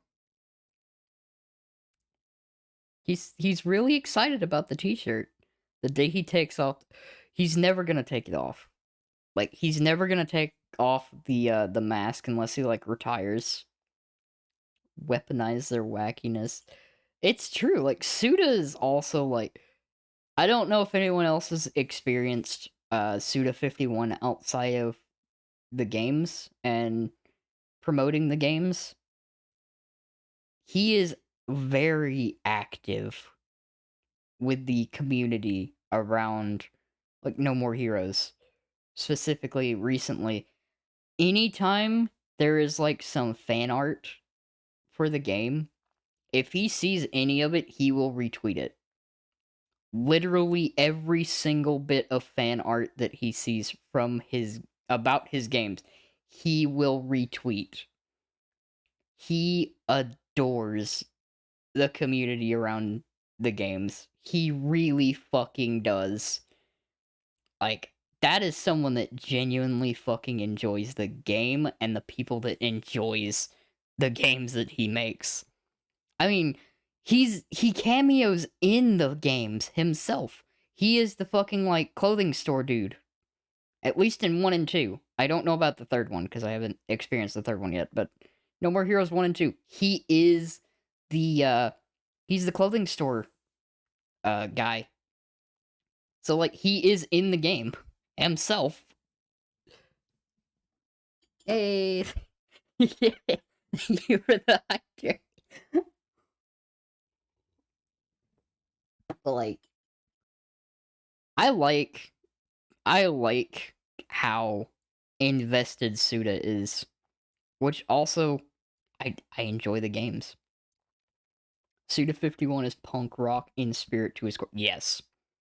Also, I love the inspirations that he had for No More Heroes, because he said that No More Heroes is actually based off of the music by the Smiths and a fucking acid western, which is really fucking cool. Like, goddamn, is that, like, far out there inspiration for the general, like, vibe of the game, but also really cool. Because it just works. The main character of fucking No More Heroes is honestly kind of relatable, but has one of the most simplistic reasons to do what he does. Which is kind of amusing.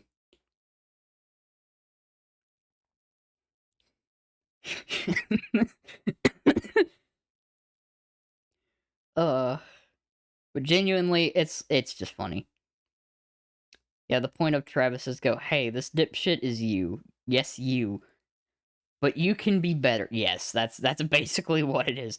Travis's entire, like, motivation to continue with life is to get laid. That's basically Travis's initial only thing. Is like, fuck, I need to get to number 1. And then I can get laid. But he gets better as a person as the game goes on. He genuinely develops character throughout the games.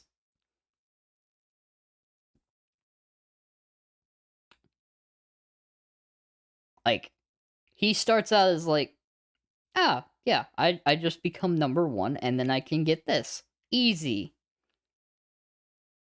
It's not like I got anything else to do. And then he develops as a person as it continues. Yeah, he becomes a responsible human being as the game progresses. In its outlandishness. Also, the mini games are fucking funny as shit. Because literally the mini games are just jobs.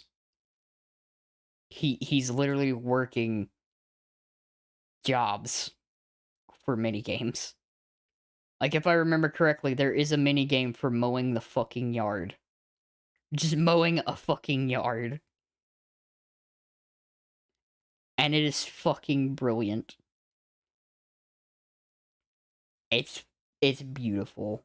No More Heroes is legitimately just... It's just a fun game. It's a fun series. It doesn't take itself super fucking serious. And Travis actually legitimately develops character as the game goes on.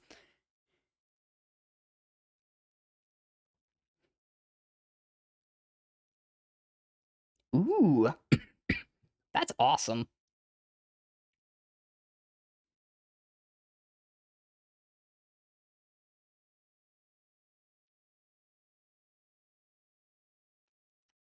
I kind of want to see if I can find one more thing. Ba-ba-ba-ba-ba.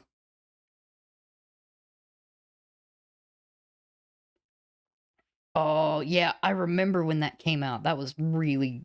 Like, that was so cool.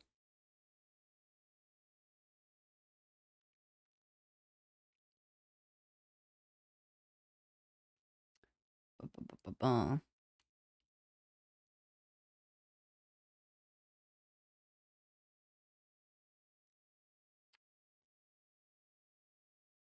Oh, no. Oh, no.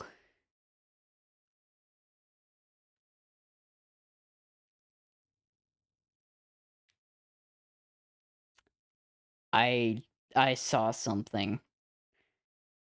Oh, no. Oh, no.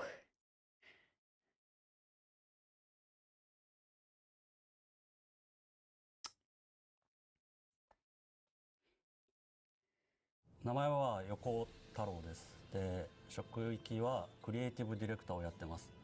で、仕事の内容はですね、雑用で、記憶に残った出来事はたくさんあるんですけれど、いろいろ言うとまずいの I'm gonna で、 just 今 move 日ここでは up 言わ here な a い little です。 bit. はい。よく聞かれるんですけれど、別に暗い世界だと思ってなくて、強いて言えばインスピレーションの源は現実世界だと思っています。まあ、女性キャラを題材にしようと思ったのは他のいくつかなんか全部ボツになって From the mind of 残ったの Yoko この案だ Taro. けだったっていうのがまあ正直なところなんですけれど、 They asked him to do a であと女性の特質がゲーム developer 全体にどんな影響を与えるかっていうのは interview 僕ちょっと正直よく for わかんない this です。 game. The special 別に同じ edition, だと思います。 basically. 男は主人公のゲームと。はい。まあ、シリーズ And というと3作 he 目まで walks 含 in めた there 内容だと思うんですけれど、 with a puppet. そもそも3作目のシナリオの内容とかこれ This is an これないですよね。 official, like, developer 発売前 interview の for インタビューだと思う Drakengard の 3. で、こう This man is 本を out 期待 here くだ with さ a いぐらいしか言え puppet. ないんで大した言うことはないんですけど、まあ Just ドラ living クエも life. 10年やって自分自身の感想というか内面の心情っていうのをちょっと Yep.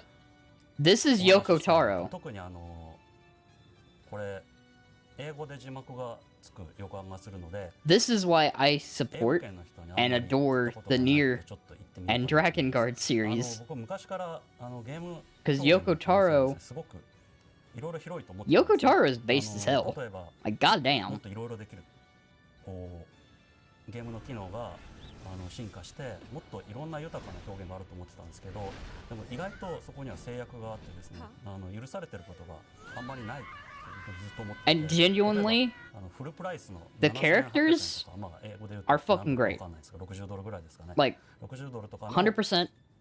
ゲームを買って Characters are great. 3分で終わるよう And な I hope we can go through these ゲー games ムを作り at ましょ some うって言っ point. てもまあそれ作れない。 We will, however, そこには not go through よくわから Drakengard. ない見えない The original 壁が Drakengard, that's a その no-go. That's not gonna 世界 happen. で一番美しい One, 3分だと because し it's ても never been それは re-released. 社会的 Two, it also controls like absolute ass. こう重要だったりしてこう作れないというのが We can watch the thing. We can watch all of the cutscenes. 隠された I would 100% be fucking down to just watch all of the fucking cutscenes for Drakengard. But there is no way in hell I will play the game, because Jesus fucking Christ, is it not a great game? まあ殺さないにしてもその誰かより The story is スポーツとか interesting. 誰かを倒して上に立つとかまあそういう And knowing the story がされ behind ていて what led to Drakengard's existence? ゲームをお客様が好きだっていう構造があってでついでに Drakengard Watch 作 Along, ってる yeah. 僕がその誰か It's an art piece more than a game. Yeah. のがすごく好きだったんです It's ね basically what happened when Square Enix said, okay, Yoko Taro, make us... You can direct this game, but there's not going to be a sequel. It's just going to be a game. It's just going to be a standalone game. Just play it 他のゲームとかいっぱい見てたんですけど one time. 100人敵を倒しました Yoko Taro's like, 100人突破撃破みたいなことすごい fine. Since you're only going to let me make one game and not have any sequels, I'm gonna make multiple fucking endings. Because fuck you, Square Enix.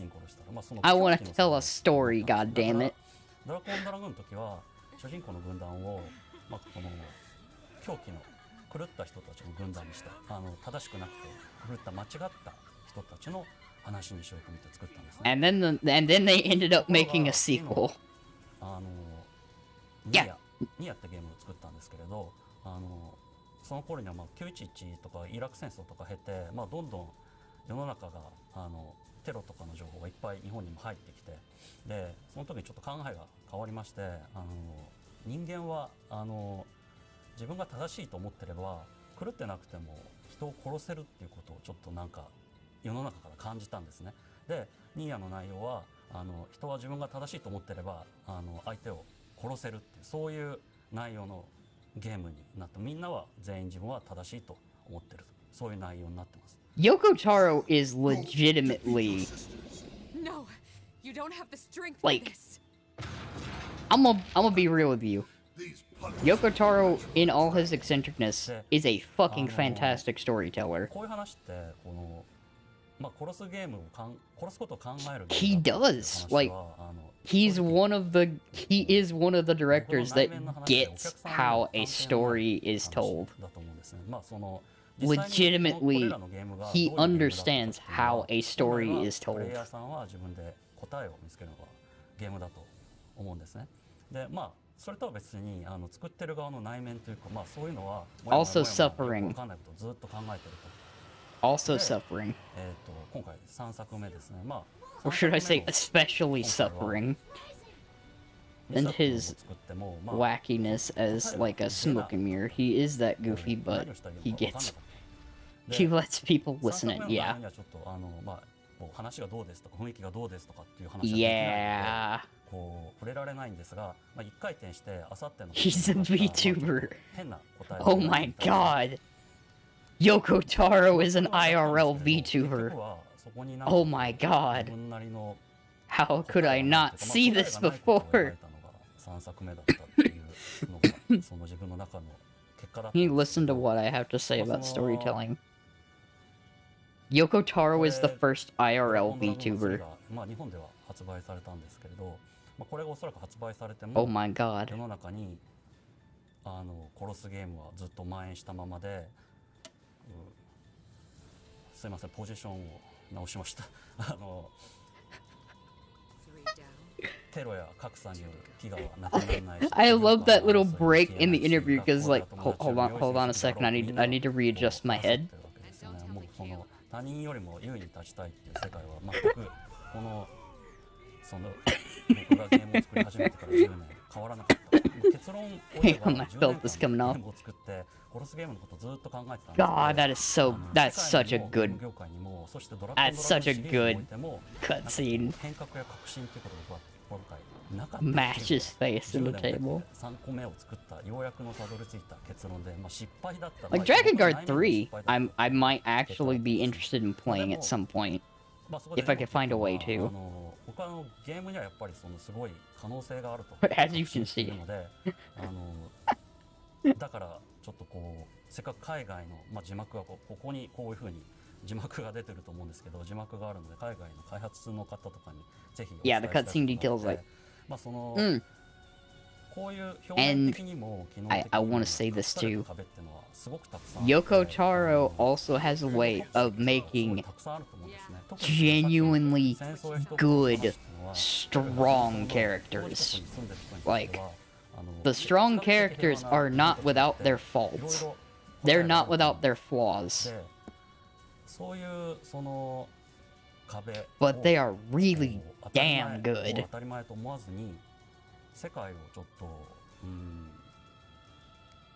Like, なんか変革を起こしてほしい。 Yoko Taro has a way of making characters that are まあなんかこう real. すごいインタビュー嫌いなんですけ They're ど、わざわ believable. ざ出てきてなんか話を So する when I っていうの saw がなんか that, ちょっと意味のあること言 I いたいなと思って got a raid 今日 based は off それを near. 最後にお伝え Yeah, したい that と思います。 was という kind わ of けで cool. 今回のドラコン Wanna ドラ know ゴン his 戦 thoughts on 強いトーク Undertale. の感想は以上です。 I have to kill him in the game. It's designed in a way that being pacifist, Die! fun way to play. Yeah, I can't remember if he actually had any comments on that or not.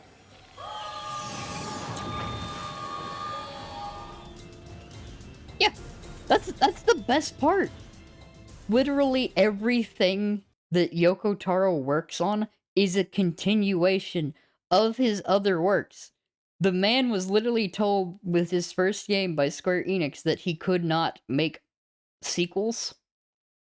And so he has made it his mission to literally tie every single thing that he works on together in a continuous story. He has literally taken that and as being like the most petty bitch possible in the best way, and I appreciate it. Yeah, exactly. He's not making it intrusive. I think he legitimately has taken that as a challenge at this point, and is just trying to make one continuous story. Because, like, Drakengard is connected to Nier. Nier is connected to Nier Automata, of course. It's connected to Final Fantasy XIV. It's connected to the Nier, like, mobile game. Like, I don't know what else he's gonna fucking connect it to next, but you damn well better believe he probably is. I think he legitimately takes it as a challenge at this point. How can I write it into this universe that I'm not involved with and have it make sense? Have a cooking show be connect. Yeah, exactly. Fortnite, it all connects back to Fortnite. Honestly, it would not surprise me if that ever happened, that there were Nier characters in Fortnite. He would find a way to fucking make it make sense. And that is terrifying and amazing. He would take that personally as a challenge and find a way to write it in to where it makes sense. I respect that. That's like taking pettiness and turning it to good. He's the kid on the playground taking his action figures and made an entire continuity. Yeah.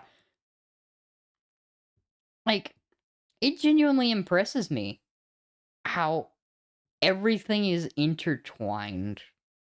And it's so good. And I will not spoil it because genuinely I do want to share that with all of you who have not experienced the games.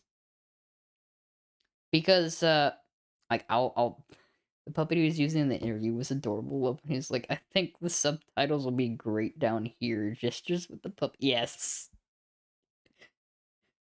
It was so good.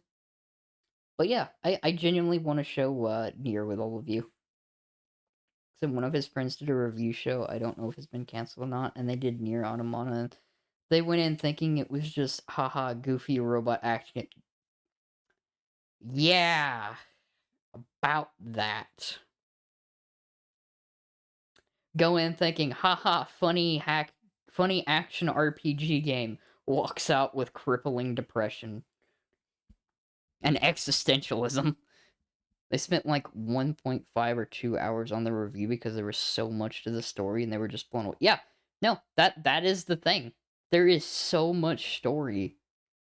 There legitimately is so much story in the game, and it's fucking wild. I really like that storytelling because, like, it just hits. Don't know much about near. Ooh, ooh, ooh, ooh, ooh, ooh, ooh, ooh. I'm making. I have returned to Monkey out of excitement. Game's message is also very. Yes, the game's message is something that will transcend time, I think. Cat Monkey. Yes. Monkey time. I. Sponge car Danny. Should I show the. I could actually show one of the endings for Drakengard 1. Because there's a fuck ton of endings. I kinda want to. C? I think it's ending C. If I'm remembering correctly. I think that's the one.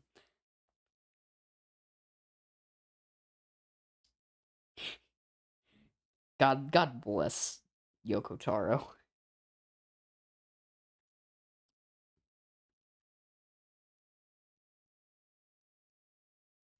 Yeah.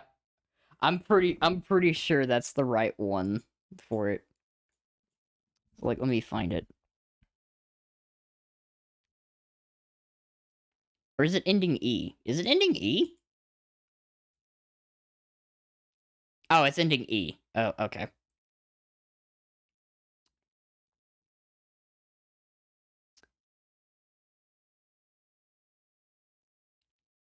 Ba ba ba ba ba ba ba ba ba ba ba ba.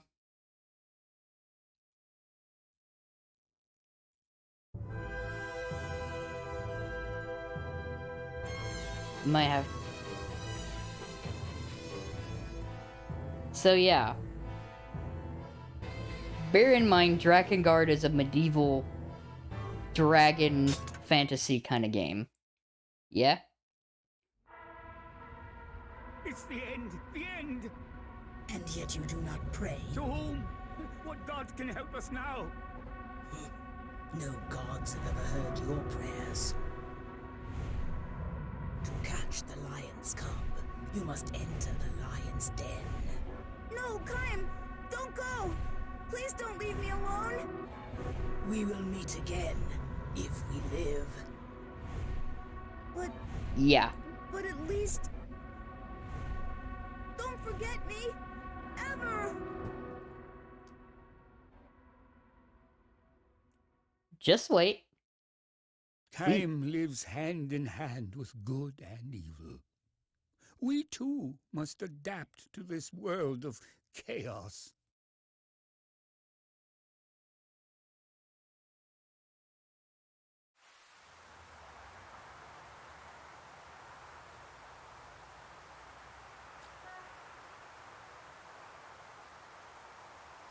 It's a process. There's specific things you have to do.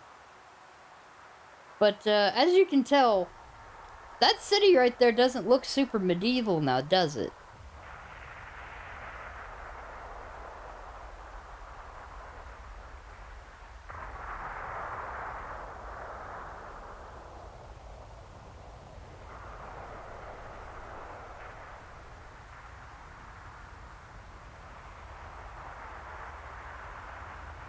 Is this the land of the gods?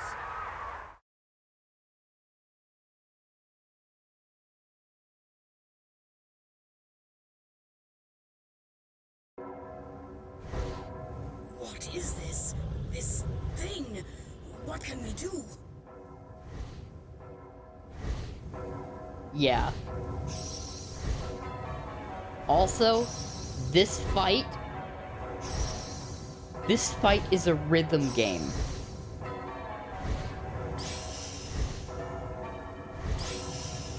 this boss fight is entirely a rhythm game.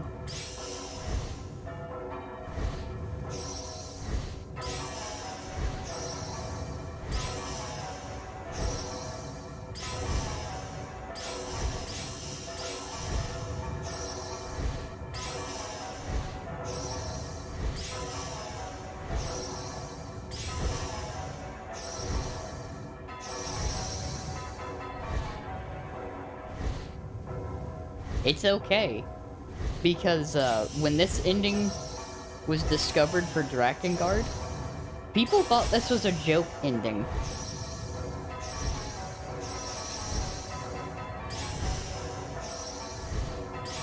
Yoko Taro, however, this is the canon ending to Drakengard.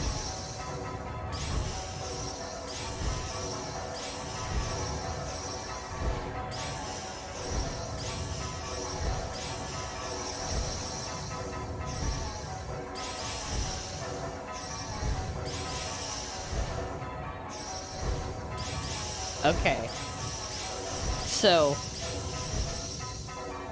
I'll pause this just a second.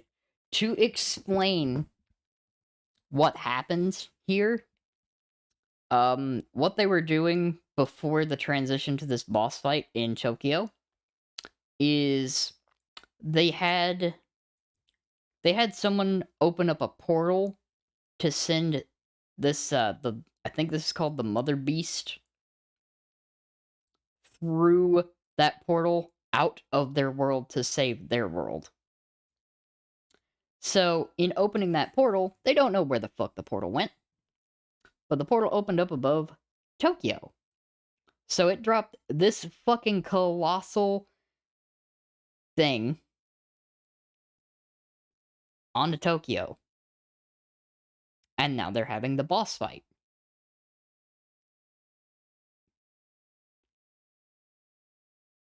So it is not in their world. So they saved their world from ending, but sent it to our world.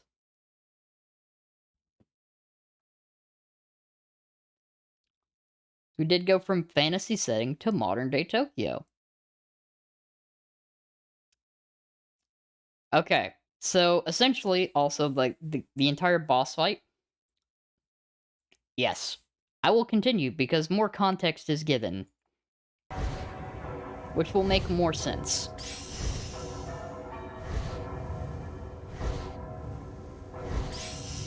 Also, the absolute mad lads that decided the boss fight should be a complex rhythm game is absurd when this fucking game came out.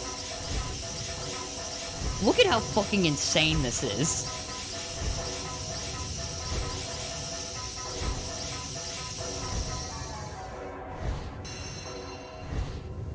Yeah, the monsters in Drakengard speak in song.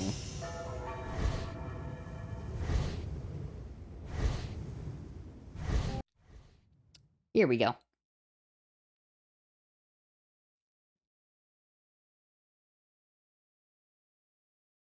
Our heroes are victorious.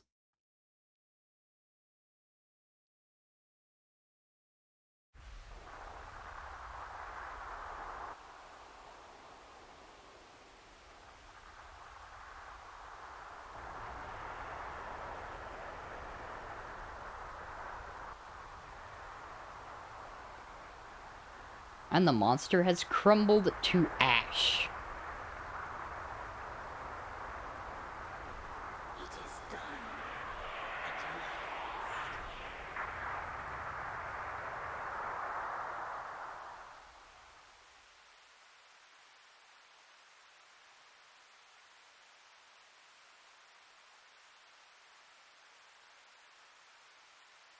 And our heroes are shot out of the sky by the Japanese Air Force.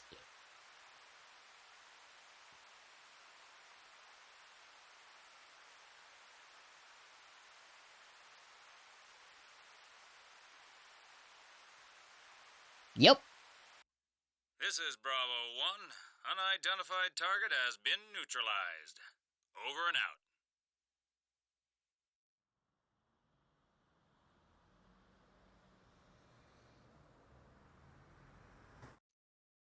So yeah. Thank you for playing. Imagine being so excited to play this game on your PS2. You play through the entire game, play through that fucking hell of a boss fight, and you get that ending.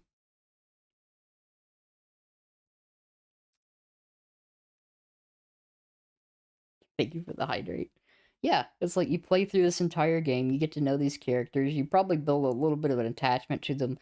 You beat that fucking hard as shit boss fight, and then you just get blown the fuck up at the end of the game. But yeah, that's ending E of Drakengard, which sets up the storytelling for Nier. At the time, Nier Replicant and Nier Gestalt in its respective locations. Yep. It it is it is a hell of a fucking setup. But here's the thing. Remember that ending, because it will make a hell of a lot more sense when we actually get around to Nier. And it's kind of absurd how much more sense that makes in retrospect. Boop. Now I'll go back over here. Yep. I fucking love it. And I will not say anything else because I don't want to spoil it. It's good. It's genuinely fucking good storytelling, and I am not going to spoil that. But just imagine playing Drakengard when it came out. Play through the whole game, and you get that as your ending. You would probably think it was a joke ending as well. Or you got the ultimate bad end. Nier game that came to the US first, a completely different game than Nier that came out in Japan. Yep, exactly. Because the writing, I think, in the US, they had Nier as a father, and in Japan, it was an older brother.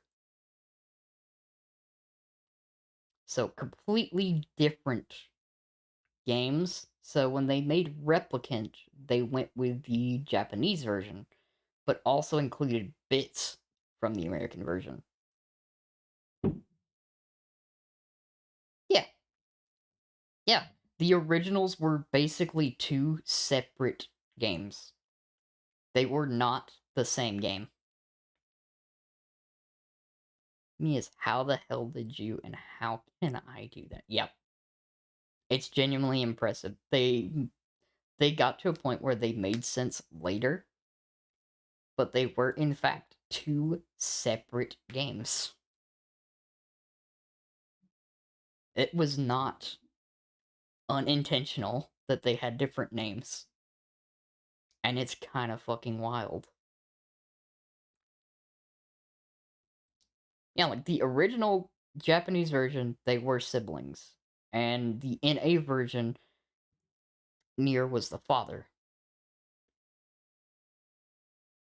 So it's different.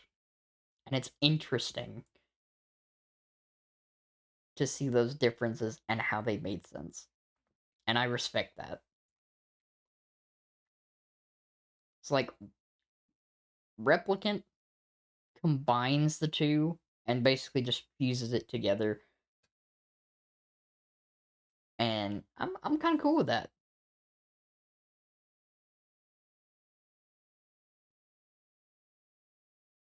So yeah, you can kind of see little bits of how excited I am to go through that, because that will be a long playthrough.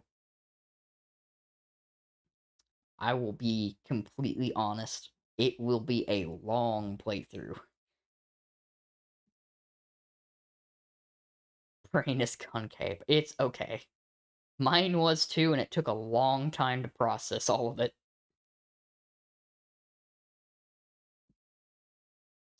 There was a part in time when I was like going through my near experience, and you know the gif of Charlie Day in Always Sunny where he's got the fucking string and all the fucking thumbtacks in the wall. It's all connected. That was me for like a solid month. I don't need sleep, I need answers.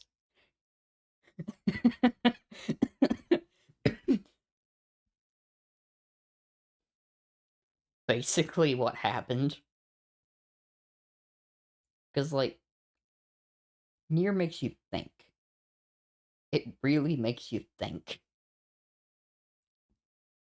In a, like, that's a good kind of think. I respect the hell out of that.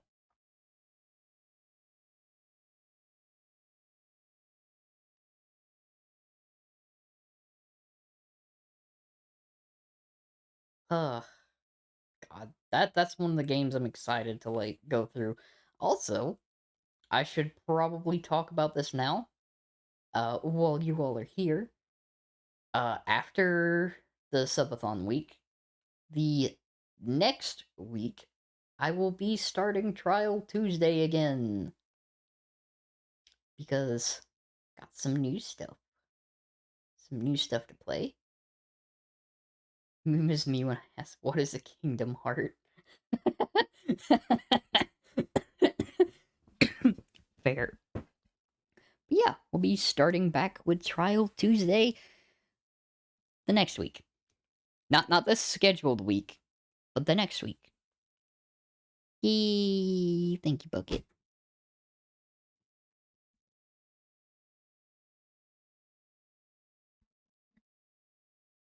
I'm excited. Oh, it's alright. Like, it's not as bad as it sounds. It's just a leftover, mucus and stuff from the fucking cold. Genuinely, I'm like, I'm doing a lot better. It just comes and goes. Like, today it's raining, so it's kind of like worse than it. It sounds worse than it is. Yeah. Oh god, yeah, no. Like, I was so excited when I was on vacation and when I came back because I was like, I was feeling great, feeling awesome. I was ready to fucking push my voice super hard and get in shape, ready for potential karaoke stream anyway. But going from 80-degree weather down to 40-degree weather, yeah, I got a cold. So I had to fight that off for like a couple weeks.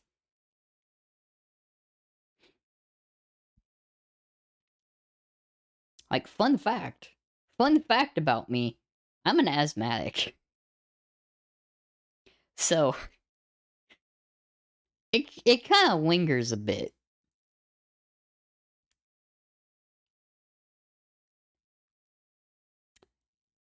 Yeah. Yeah. The more you know. I am actually an asthmatic, so anything that affects my lungs usually takes me a little bit to get over. I am very glad that I'm in a state where it's, well, like, I'm in a physical state where it is fairly controlled. Because it took a while to get here. But yeah. Like, colds are something that tend to linger with me for a long time. At least the cough. So, it'll always sound worse than it is. Because of, like, prior issues. Yeah. Oh god, yeah, no, the first, asthma attack I had, they said that I sounded like a seal.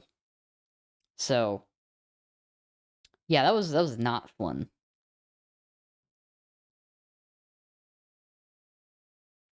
Having a coughing fit in which case you sound similar to a seal is probably not a good thing. And literally the only reason that I remember my, like, first asthma attack was because I ended up spending the night in, the ICU, with an IV. That's the only reason I remember it so vividly. I was like, "Oh. Okay." 'Cause, yeah, that coughing fit left me dehydrated as fuck.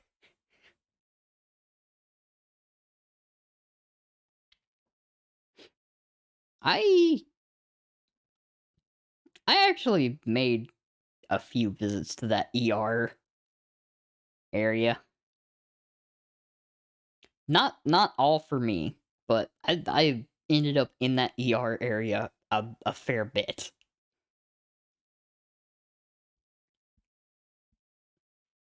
Personally, I only ended up in the ER twice. Once for that, and then once again when I had to have my, my fucking eyebrow, well, yeah, I had to have stitches in my eyebrow.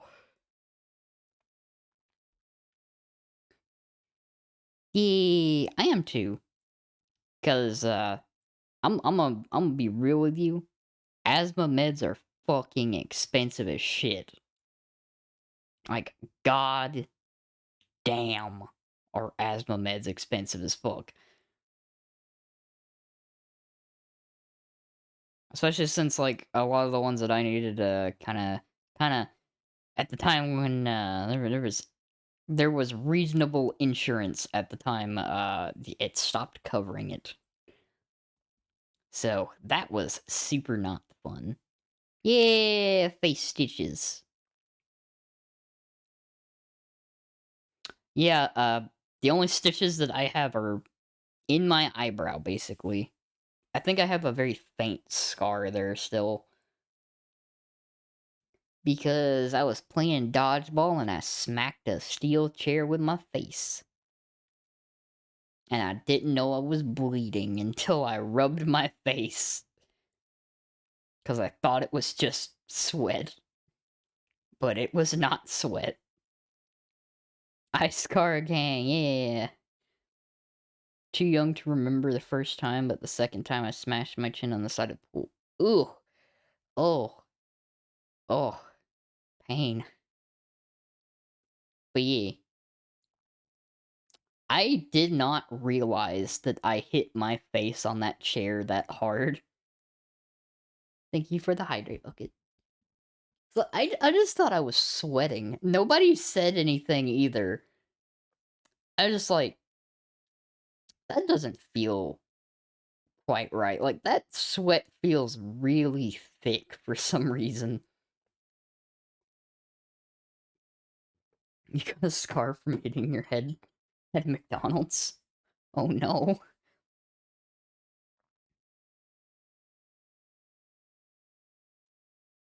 The kid running around with a bloody face, no need to let them know. Yeah, it's like, I figured someone would be able to tell me that, like, "Oh, your face is bleeding." But I reached up, touched my eyebrow, cause like, I was like, that's some, like, thick sweat." And then I, like, looked at my fingers and I was like, "Oh, that's blood." So I went to my mom and I'm like, "Hey, mom, I'm bleeding." And she's like, "We're taking you to the ER right now." I'm like, "Oh, okay. Alright."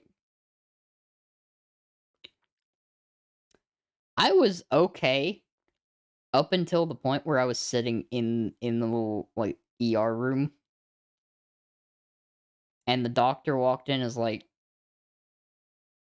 "Okay, so, have that feeling of, is it really that bad?" Yeah, 'cause, the doctor at the time said, if I had hit just a little bit lower, I could have really fucked up my eye. Like, really fucked up my eye. So So apparently, my thick skull saved me from eye damage. And I'm very grateful for that. One thing that I'm very happy about, I have very, very dense bones. That's the skull, yeah. Somehow, I managed to go through the entirety of my dumb teenage years and post-high school time without breaking any bones, or even getting fractures that I know of. Because believe me, I did some dumb shit. And I don't know how the fuck I didn't break any bones. Then again, I'm short, so all of my bones are probably extra condensed.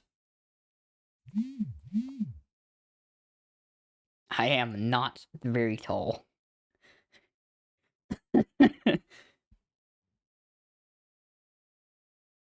Thick bones. Extra thick. Money skull fulfilled its purpose. It's fun sized. Yeah, I'm short. Yeah. Extra thick! There it is. Yeah. But yes, the last time that I was measured, I was 5'4". So, I'm not necessarily tall.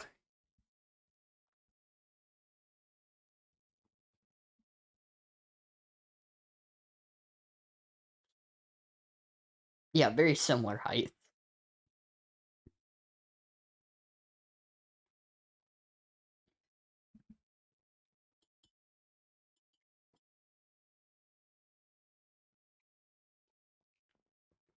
I still need to check my weight again, because, like, it's been a while since I've done that. I feel like I've actually gained a little bit, but I've actually been working out a little bit. Smallness interrupted the internet, oh no. Short stacked, kind of, yes. That is kind of what that would imply. I'm working on it. We're getting there. I'm doing 30 squats a day now.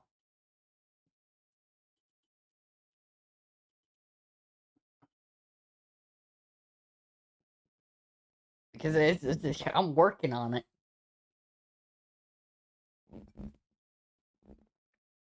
Hey, I was proud.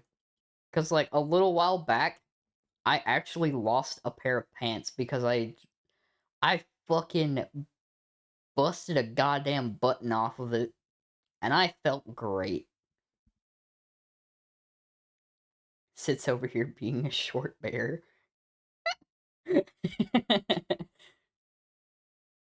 Bucket, you're adorable. But yeah, I felt accomplished.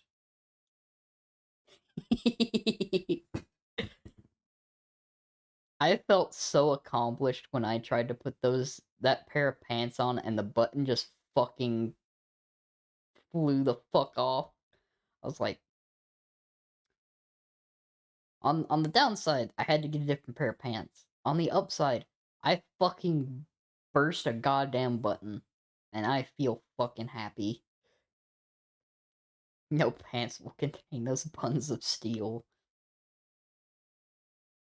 I'm waiting for the inevitable time when I fucking just absolutely obliterate a pair of pants trying to bend over. You two are being adorable. Happened to me once on campus. Oh no!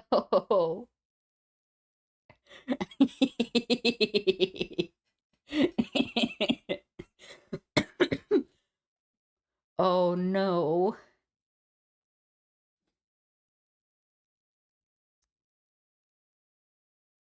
I have seen the dumbass and didn't think it was important enough to just go home. Oh no. Oh no.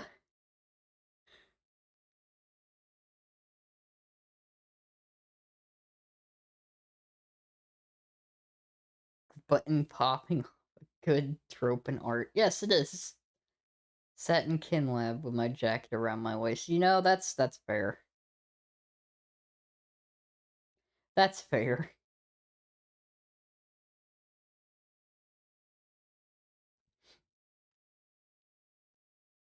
Like, on the plus side, at least you had something to cover it.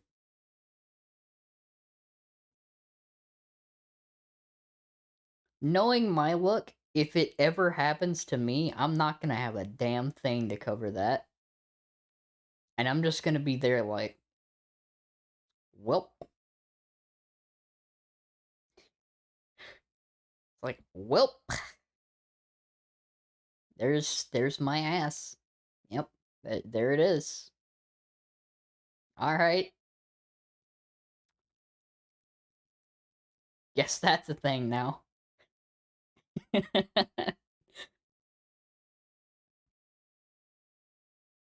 There it is.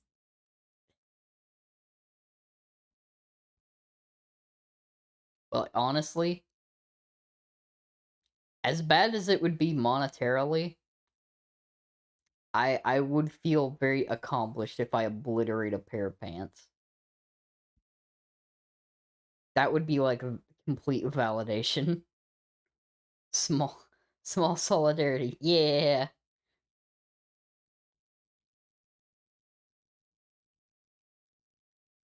The small support group.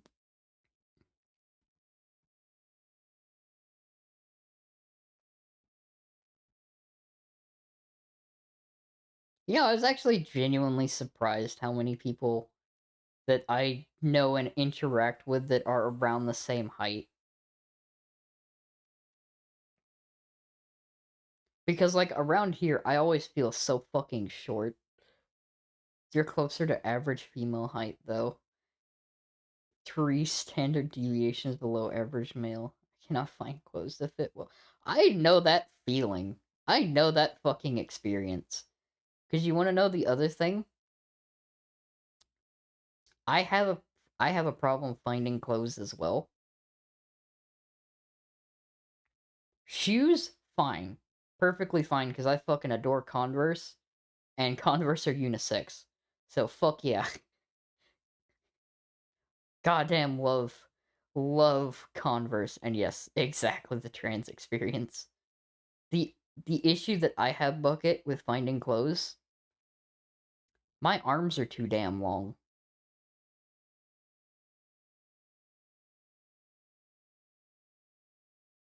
I have long fucking arms.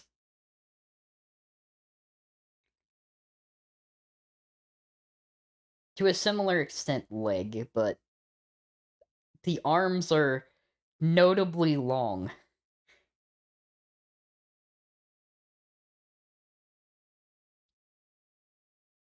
Because I feel like 90% of the shirts that I find, specifically like long sleeve shirts, either the sleeves are too fucking long or too fucking short. And I hate that. I hate it so much. Cause like when they're a little bit long, I could deal with that. It's not bad. I can just like roll the sleeves up a little bit. But fucking when they're short, I can't do shit with short sleeve with like shorter long sleeves because they just feel weird. But then again, I guess that's why hand warmers exist. Or like forearm warmers exist. White hips, short ass legs, and just wear shorts to deal with pants. That's fair, Bucket. That's fair. He fits and gotta go 3 places to find some. Yes.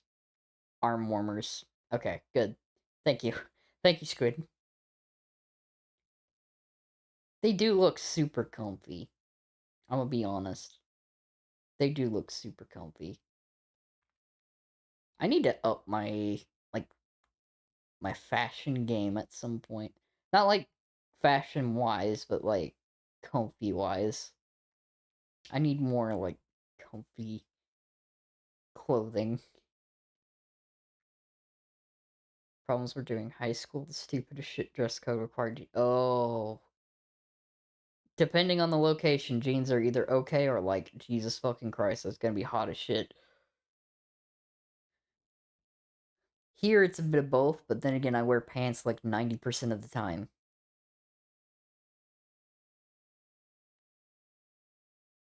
Lab coat everywhere in high school.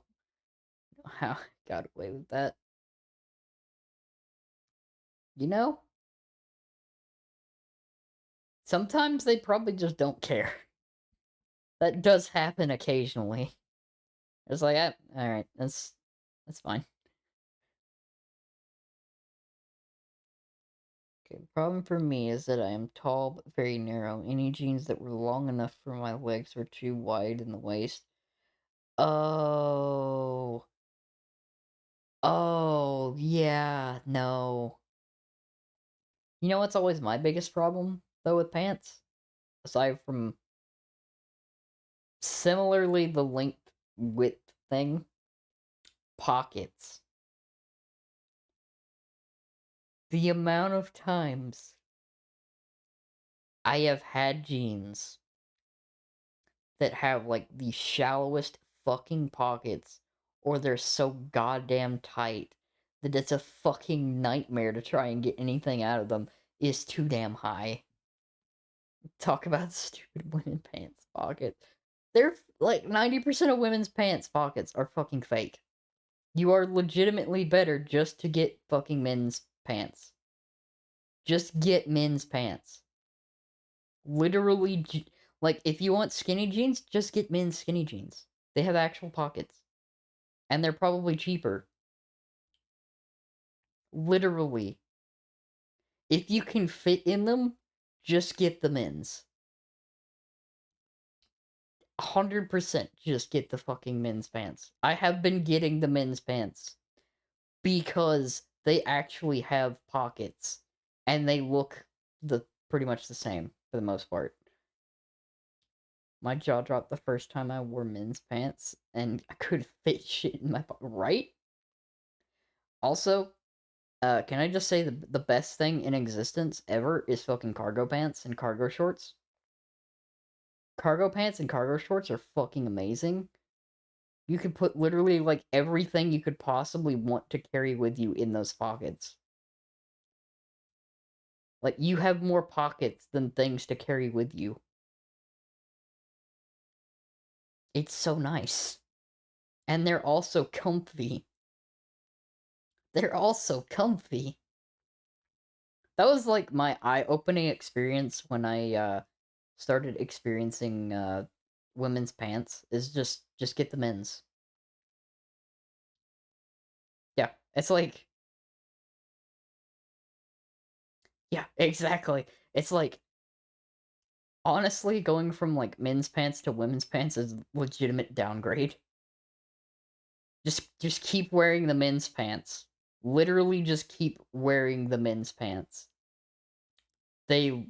Just find some that you like the look of. They're going to benefit you more in the long run. Because they actually have fucking pockets. Just another bullshit thing you do. Yeah, it kind of is. But then again, I lean that more towards, like, clothing brands and fashion trends. Because, like, there are dresses that have pockets in them. They're okay. They're kind of cute. Dress pockets are also, like, they look like, literally, dresses with pockets are like black magic, and I fucking love it. It's like, oh, look at this dress. I couldn't possibly have it think, oh, my phone. Surprise. I have a pocket. I have 2 pockets. Yeah. Fought for months to try to get men's shoes that fit me, My feet are legit so small, I'm like large kid size for men rather than small adult. What size shoes do you have, Bucket? Just out of curiosity. Needs pockets to store her snack. Exactly.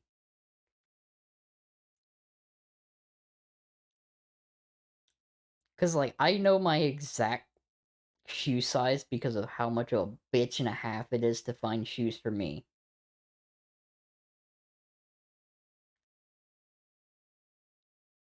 Again, I've got, like, the opposite problem. That's fair, Squid.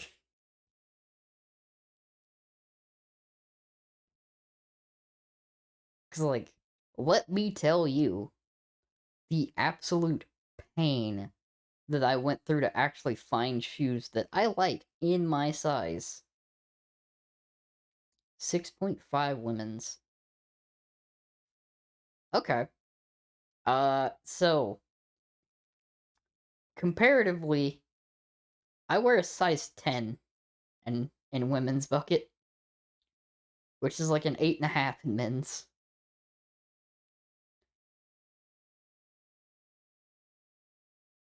E.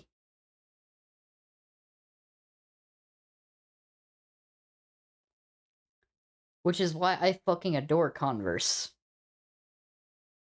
Because I can actually find shoes that fit me.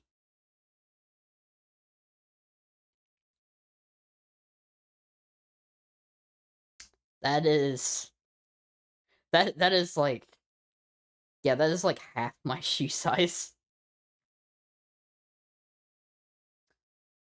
Ooh, that's always what gets it. Because, like, they can make them... I know that they have plenty that are, like, that size, but width is always where where it lies.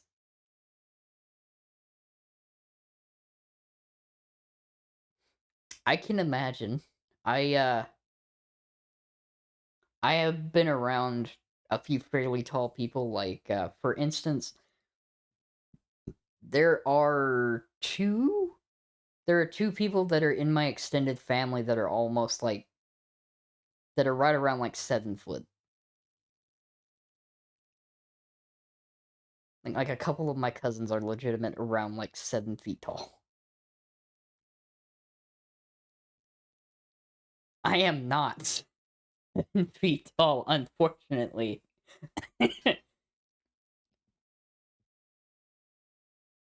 Which, I mean, I think I've mentioned this, like, in passing before. There's no chill with heights, either small to That's the thing, Bucket. That's just a few of my extended family members, because I don't think I've fully mentioned it before, but in the general vicinity of me, I am around, like, close to triple digits of relatives. Because, basically, like, both sides of my family are rather large on my, like, grandparents' sides. Only one of them was, like I think only one of them was, like, 2 kids, but, like, most of them were, like, 10 to 13. So, I have a lot of extended family around me. I A lot.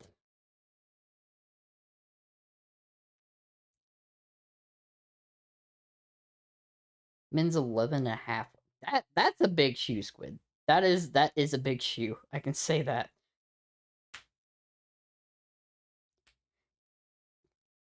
Yeah, that is quite a difficult size to find as well. Yep. That is quite a difficult size to find.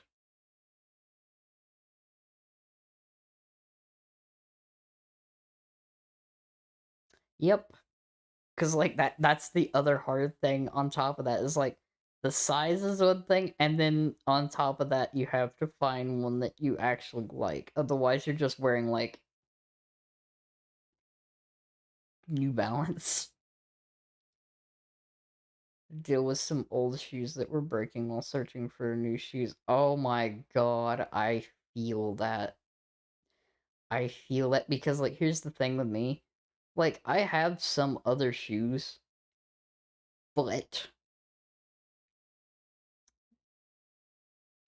they either don't fit right or they just don't look great. Because I'm gonna be honest, comfort is a major aspect in what kind of shoes I put on.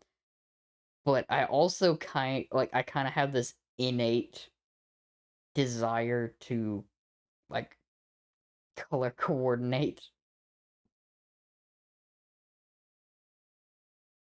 I understand. I have used super glue on shoes before because, like, I've tried to get the most out of them before I get new ones. Like, the Converse that I've been wearing, I have had for, like, fucking fuck, has it been, like, 5 years? Have I had these fucking Converse for, like, 5 years now? Fuck, I think I've actually had this pair of Converse for, like, 5 years. Shit. They are broke the fuck in. They're not breaking, though. At least not yet. I fucking literally any time that I go out, I'm wearing the Converse.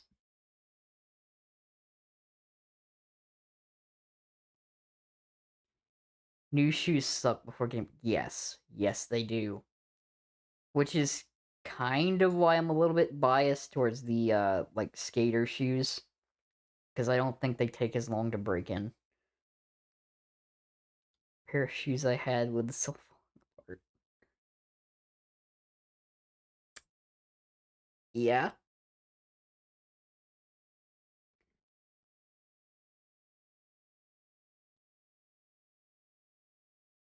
Eh. Stretch. Like, how does that feel? It fucking hurts. Like, all new shoes. No.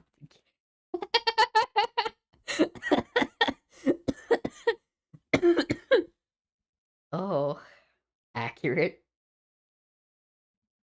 Relatable. Might have been wearing them in high school 11 plus years ago.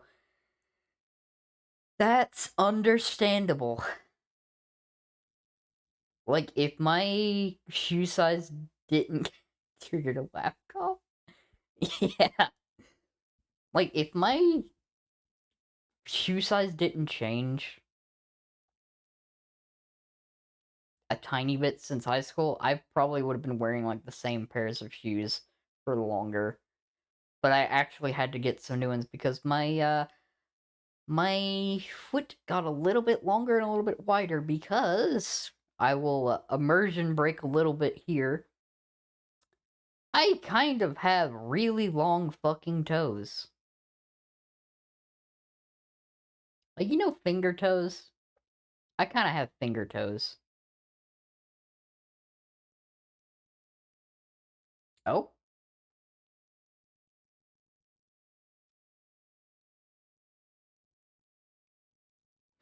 What's the thing you want to see, Bucket? If it's a general short person thing. You have people tell you you'd grow more when you were like 19 or oh. Yeah. Yeah. Yeah. Yep. Yep. I did. Even though I literally stopped. No, you're all good, Bucket. I literally, like, stopped growing when I hit, like, 11. Because I was like, I was tall for my age, and then I just stopped. I like how the first thing I hear after going into a creepy library when a cat girl. I have really long toes. Hi, Rick. I mean, It is true. I do in fact have finger toes. Talking about like sizes and clothes and struggles thereof. Yes, yes, we were. Fun fact: I can in fact actually pick things up with my feet.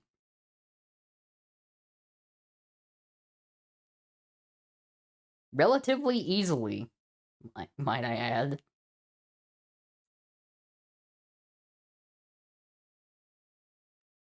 I'll be honest, I'm genuinely kind of surprised. Just been talking about clothing was, yeah. I don't know, maybe. Yeah, Vil moment. Me sitting here talking about picking things up with my feet with relative ease. Aiko over there turning like 7 different shades of red. It's not a good thing to hear while I'm sitting on weed. Really hyper focus. So a monkey. Diddy Kong Racing game win.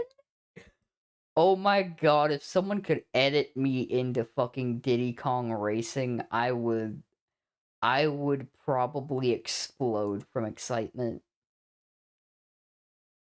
How can you see? I know you. You're adorable. So I tend to not wear socks or shoes in the house, and just same, honestly. If it's not super cold, I will not be wearing socks. Like 90% of the time. Tank Kong Racing mod hackling. Oh my god. Exactly. Aiko, you get appreciated. Ugh. Like, if it wasn't as cold, banana. Faith in my ability to mess with an N64 game.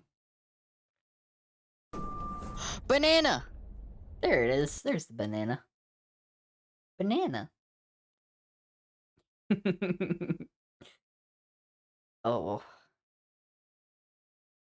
Yeah. This shit is bananas. B-A-N-A-N-A-S. Don't know why that always pops into my head. She has a banana sandwich. She is a monkey. Just think, if you enjoy my spur of the moment singing, thank you for the hydrate, you could have this and more on the 4th. Shameless plug time. No, I'm kidding. uh had to roll with that bit. But no, seriously though, I am kind of a little excited. You know full well that sub goal is getting reached. Listen, I expect the first one to definitely be done. Because, I mean, all of you, shame plug. I mean, all this time Danny was Furby Cthulhu, turns out Cthulhu. I can't translate to return to monkey.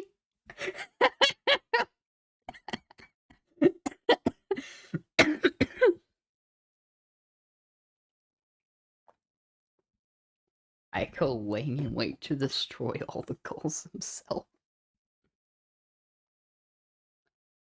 Again, I will say full disclaimer. Please make sure that you take care of yourself first and foremost before you throw anything at the goofy cat girl.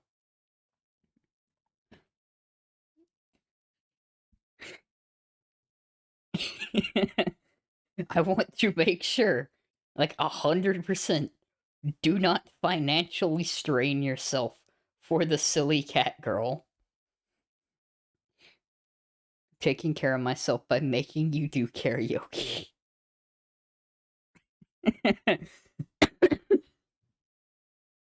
Okay, listen.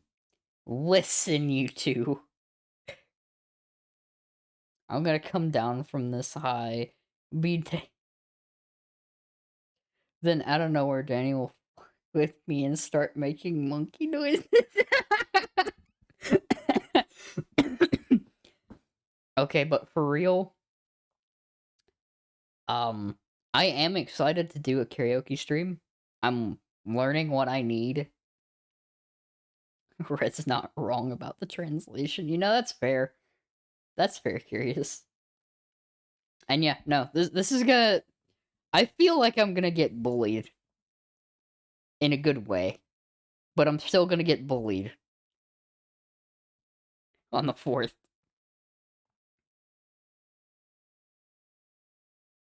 41.8 points in.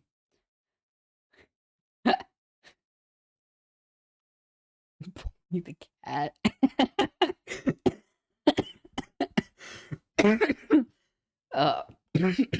There's the cough laugh. Oh god. Nice. Brain cell synchronization achieved. Yeah, 41.8k. If I remember correctly, I think Faye has like 119k or something like that. I could be remembering wrong.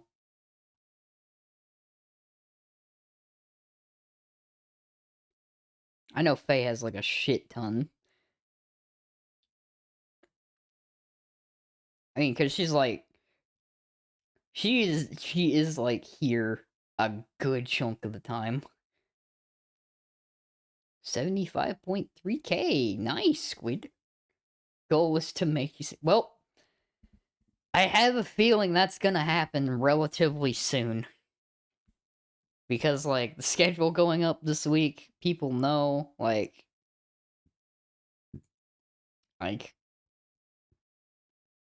It's a 100 subs.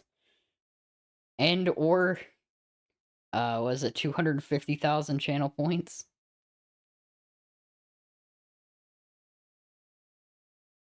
I think it's 250,000 channel points.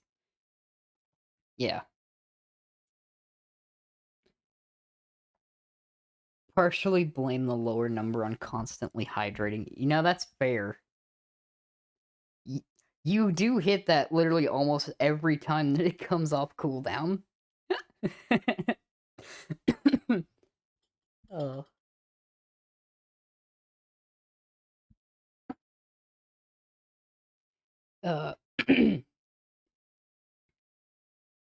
What all do you throw your points at, Aiko? Besides the, like, the sound alerts?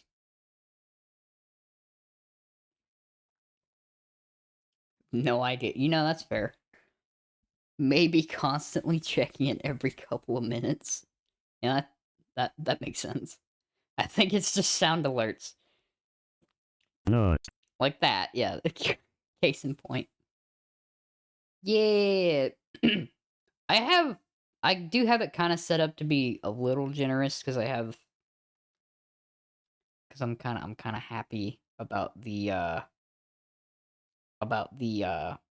sound alerts that I have and the redeems, such as Nya, Nya, Nya, Nya, Nya.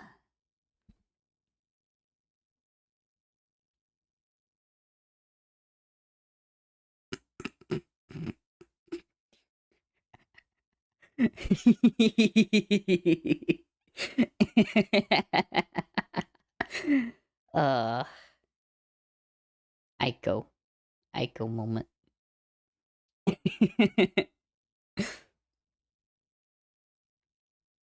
Kidding me.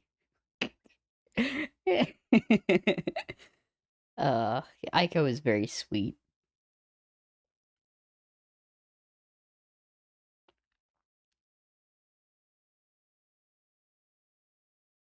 On that note, I'm gonna drag my deceased self off to work. Well, I hope that you have a good day at work, Aiko. And thank you for stopping by today. Really appreciate it. At least I'm going to the right place to be revived.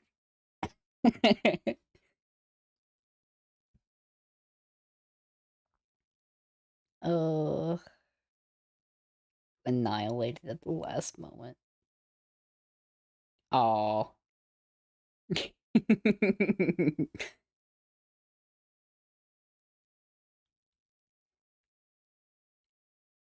Aiko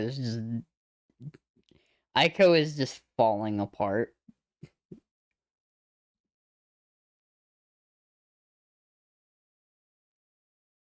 Aiko just being a blushing mess.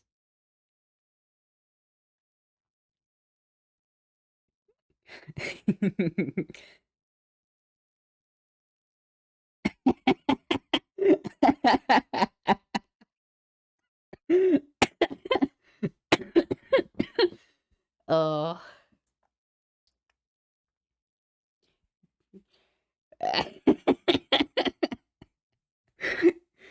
Oh god.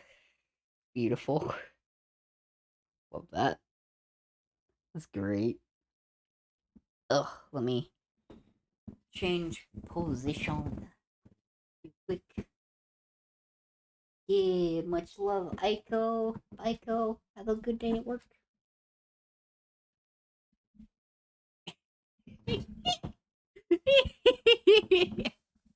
That's still funny to me.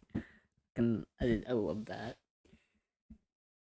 Heard a creaky chair. So what if I told you that I'm not sitting on a chair, but instead I'm doing this entire my entire streaming setup may or may not be from my bed. When I said that I improvised my streaming setup,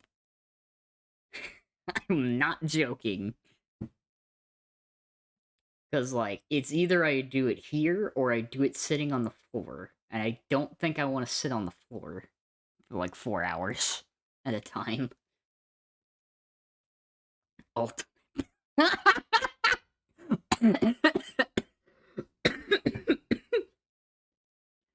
Oh.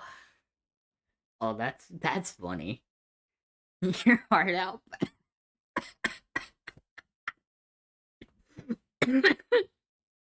Oh. The funny thing is, I actually have an office chair. I legit have an office chair. I just don't have a desk. So I think that's the funniest part. Thank you for the hydrate bucket. Not joking about disintegration. The entire time we lived in this apartment, we found bits and pieces of the fabric of this chair around. You still not have... Why not? Bills, currently. That's why. I'm also, like, trying to make sure that I can have everything in a relative manner.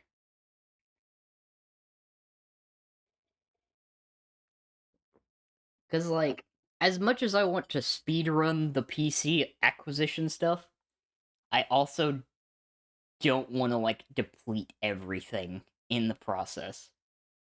That's kind of the point that I'm at. I'm getting there, but I don't want to drain the bank account.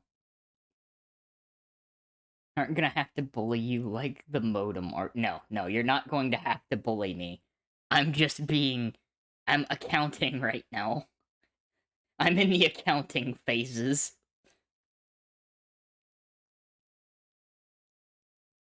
Because, like, I may or may not have a stream improvement, monetary thing in the near future that I am waiting on confirmation of at the moment, but I can't really talk about it too much. So, there's a teaser for you ahead of the subathon that there may be something in the works. And no, before anyone asks, it's not a model. I'm not getting that ahead of myself.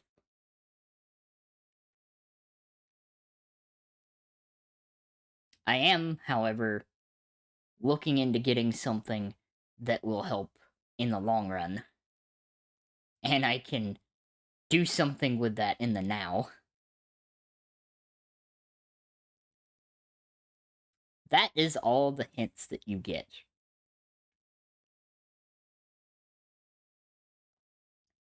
So yes, I'm very excited right now.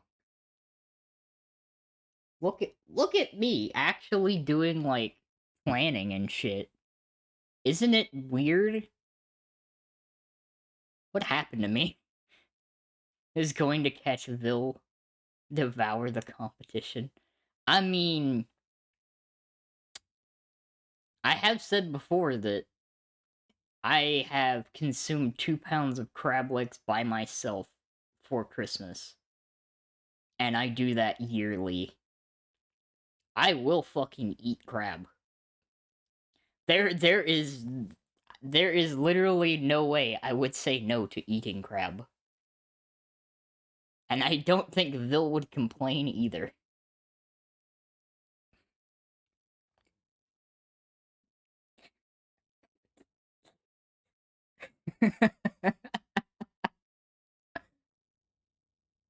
They happen to you to get you planning, yes. That, yeah. No, that's accurate. They constantly roasting the shit out of me. They'll stomp or chomp. They'll said he'd be cool if I ate the crabs. I mean, yeah. I mean, I'm trying to remember in full, but I think it was in between, but more so to the stomp from me. However,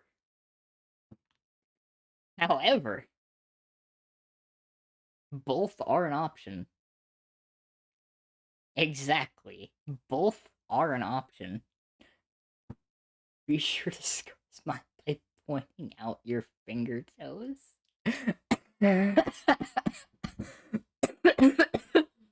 uh Oh, that's great. I love how we've circled back around to like bullying the crab. Yeah, I'm okay. I'm good. It's just warm right now. Was going for a sec. What are we doing? We somehow like cycled back around to talking about eating crab, and I'm like, you know what? I would.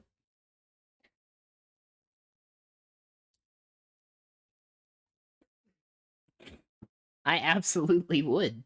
And I don't think he would complain. Crab is pretty tasty. Especially with some nice melted butter.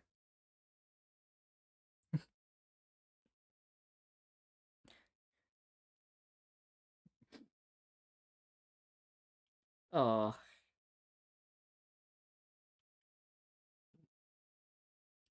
I adore. I genuinely I adore that crab. He's a good friend. He's a very good friend.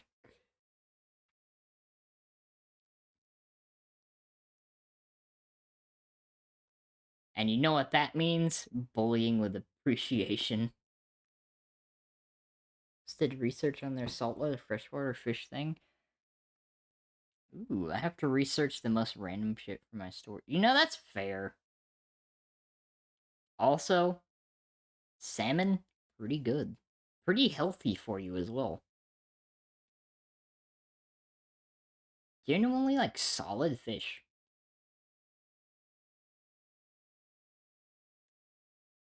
And can confirm, tastes really fucking good with a, I think it was a brown sugar bourbon glaze. Like, oh my god. Oh my god. Fuck. And now we're back to talking about food.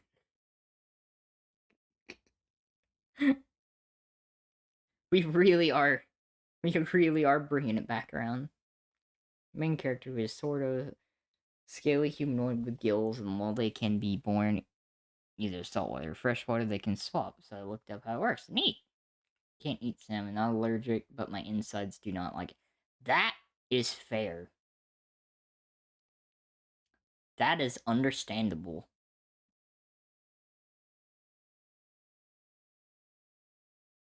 Bum, bum, bum, bum, bum, bum, bum, bum, bum. Let's see. What else was on my mind? You know that if you put a freshwater fish in salt water, means they will die of dehydration. The opposite happens fresh with a fish, saltwater fish in freshwater. Huh. That makes sense.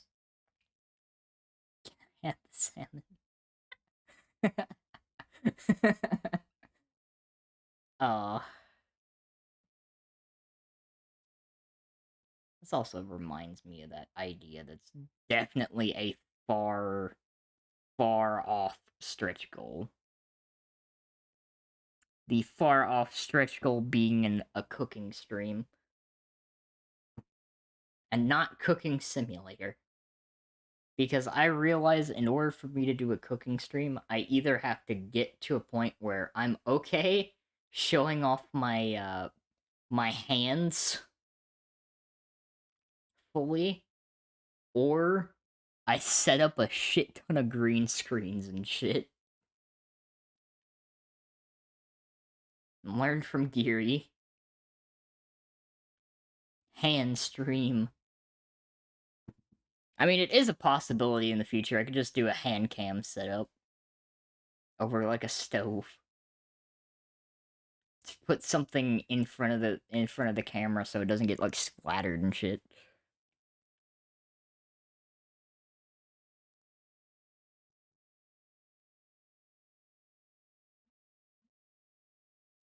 Cause like genuinely it's not super hard to set up the hand cam stuff.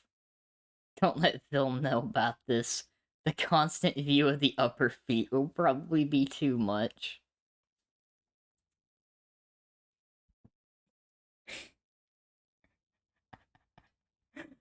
Oh, that hungry for salmon now. Squid wants seafood for dinner.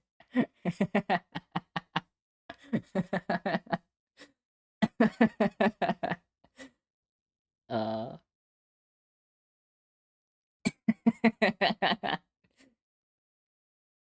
nice. Seafood is pretty good.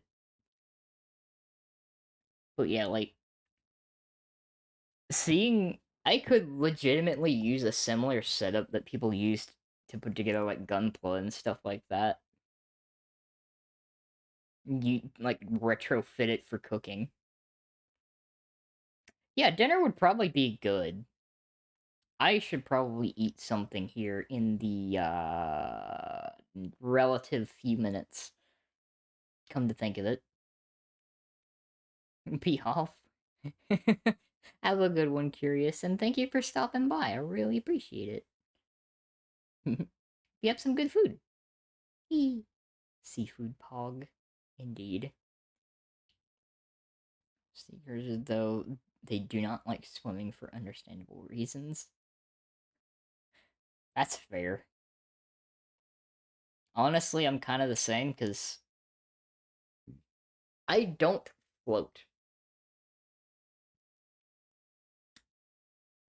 At least the last time that I went swimming, I don't float. So I have to constantly keep myself afloat, and it's not fun. I kind of sink.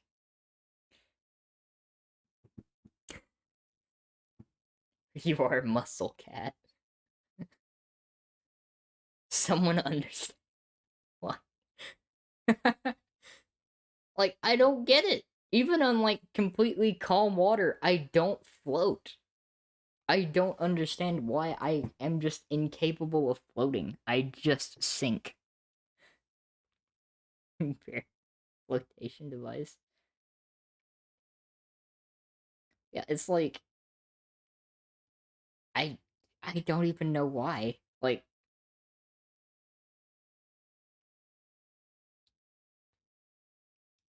I guess I just don't have squid can't swim. I mean, like I'm kind of in a similar boat. Like, I can swim, but depending on where I depending on, like, where I am and, like, how deep the water is, me constantly having to keep myself afloat is just not fun to me. It's not relaxing to me. Hot tub, though. Hot tub, though. That's a different story. Attended classes to swim, but none of it stuck. Didn't help that I had a medical condition that fucked with. Ah, that's fair. That's very fair. I just don't like swimming. I don't like being in the water. I do, however, like being on the water. Thank you for the hydrate. Appreciate it, Bucket.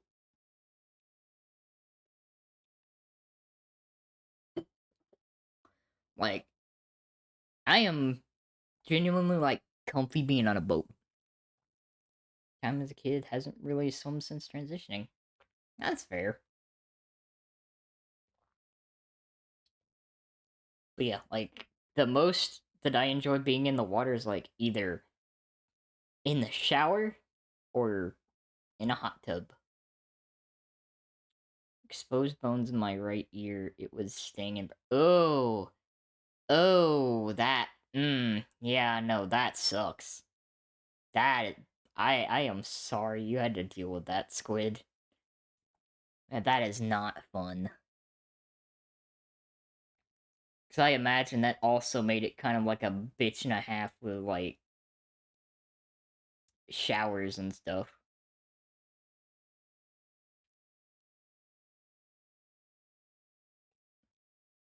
Last time I tried it was kind of when I knew I wasn't a woman, but wasn't sure what I was, so locker rooms. Oh, I know the feeling there, Bucket. I understand. I understand. Needed parents' help for a long time because he had one hand to keep the earbud. Yeah, I can imagine. He hugs. Supportive hugs. He. But yeah, like, primarily, you will not see me engage in swimming. Yeah, that's good to hear. And finally, a doctor figured it out, and I got surgery to get them healed back up. Fine now. Still don't swim because I don't float. Fair. That's good to hear. But, like, yeah, no, like, if I'm in water anymore, it's gonna be, like, maybe at the edge of a beach, or, like, in hot tub slash taking showers. I don't swim unless I have to.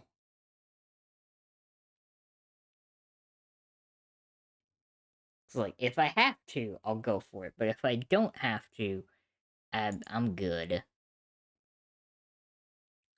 I have a hole in that eardrum, so too much water gets in, I get ear infection. Ew.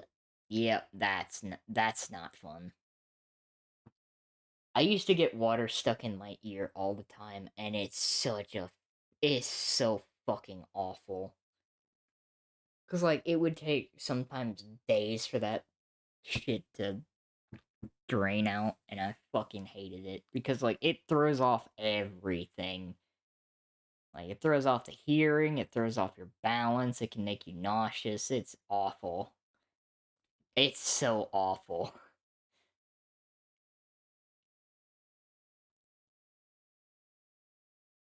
My poppy ear went away. Been dealing with that for a few days. Hey, nice. That's good to hear. Oh, oh, oh, oh, oh, oh. Let's see, what else? What else do I have in mind?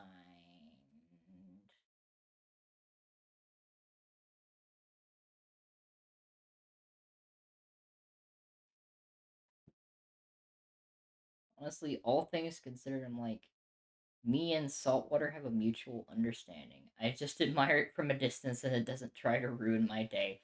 You know, valid. Honestly, yeah, that's relatable. I just respect it from a distance.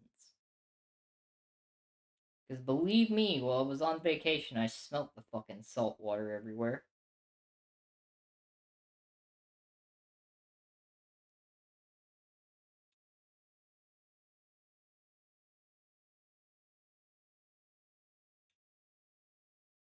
So much salt water.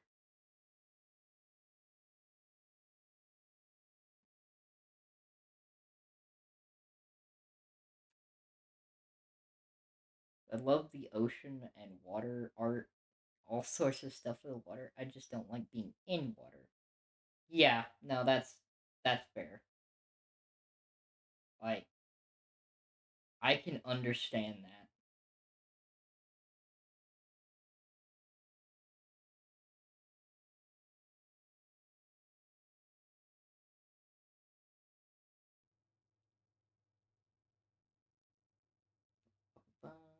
There we go. Speaking of salt water, the ion pumps and salmon gills reverse when they go from fresh to salt water. Pump in salt in fresh water to pump out salt when it's salt water. Huh.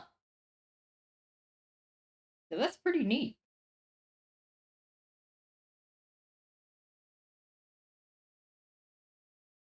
Marine biology is interesting.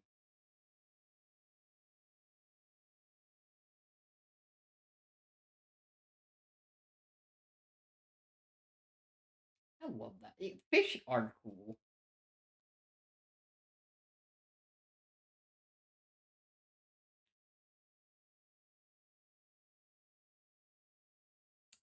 Bum, bum, bum, bum, bum, bum, bum. Let's see what else do we have here. Yeah, can agree. They are pretty fascinating. Non-human characters because I can play with differences in biology and perception. Yeah.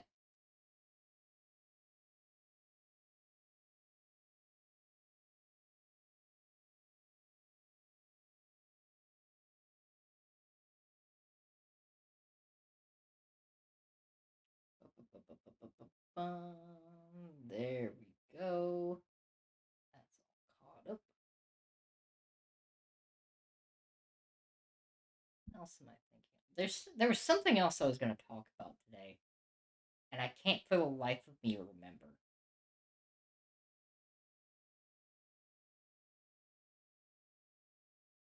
The story of an octopus in the aquarium that hated the overhead light for its tank when it wanted to sleep. Octopi are very interesting. So just swim up to the surface and squirt water in the light to short it out and turn it off. I love that.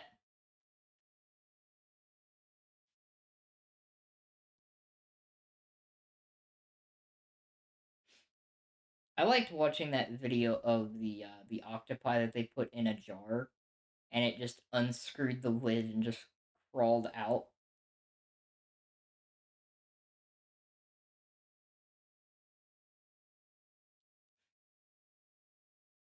That was amusing.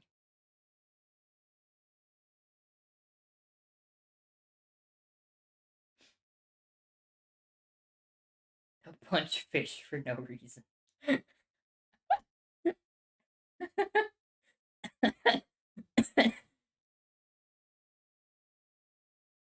The staff learned to move the light because every time it did it, that tripped the circuit and shut off some of the pumps for the nearby tanks too. Oh, yeah, that's not good.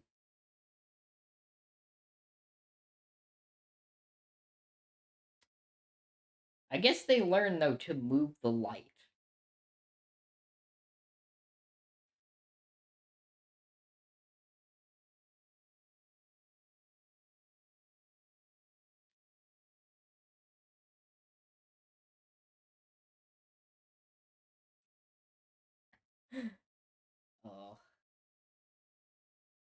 That's amazing that they do that, though.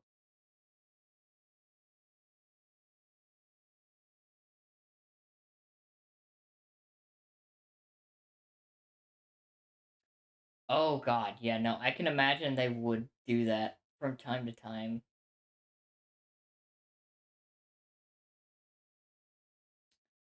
Depending on what you put near the octopi. Keep the octopi having it engaged too, or they'll do shit like juggling the snails in their tanks. Yeah, or eating other tanks' inhabitants, yep.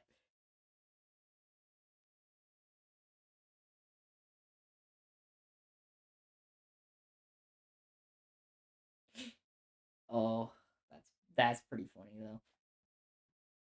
Let me check and see, because I want to see if I have this set up correctly. Just to test.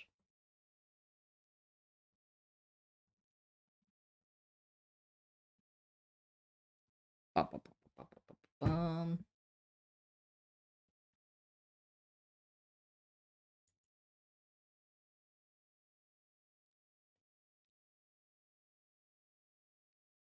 Okay.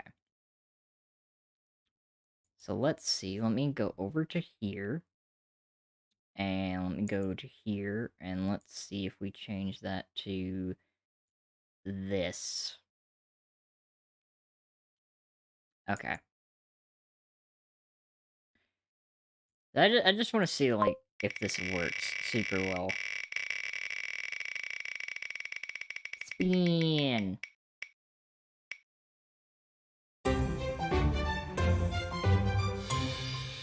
Nice.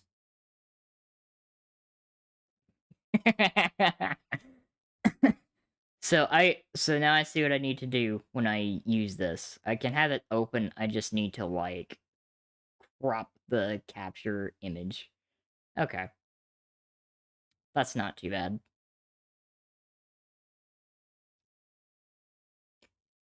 The wheel has spoken. Indeed. Indeed it has. Bam. So, I can play around with that a little bit. And get that working.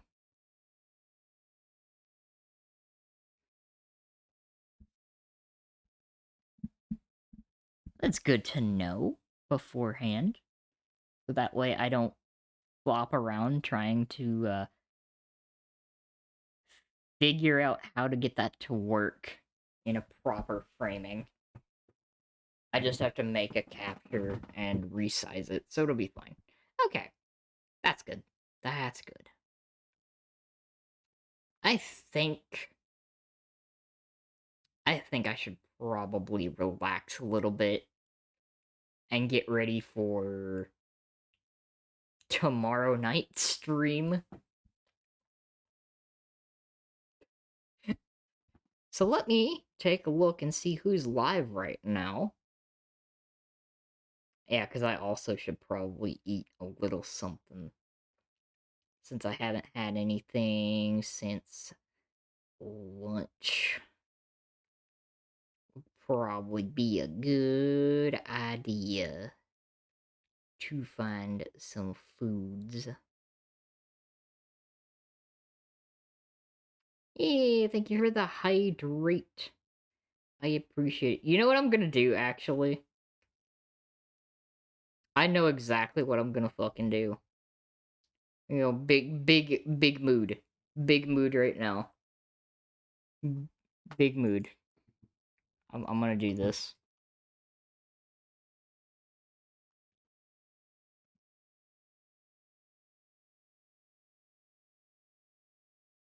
Alright, there's an S there.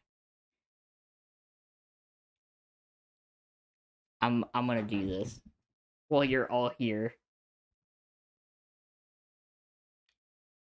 Because I know where I'm gonna go for a little bit. While I get some food.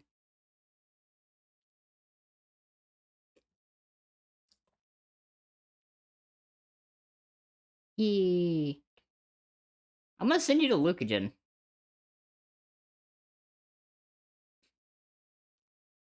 Go say hi to Horse Mom.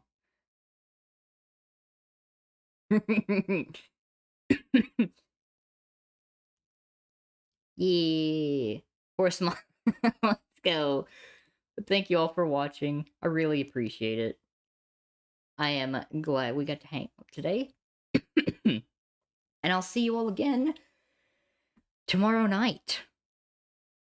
And thank you for the hydrate, by the way, Logan. Yee. So yeah, I'll see you all tomorrow night for some spooky alien action. Thank you all for stopping by. And I'll see you next time. Bye.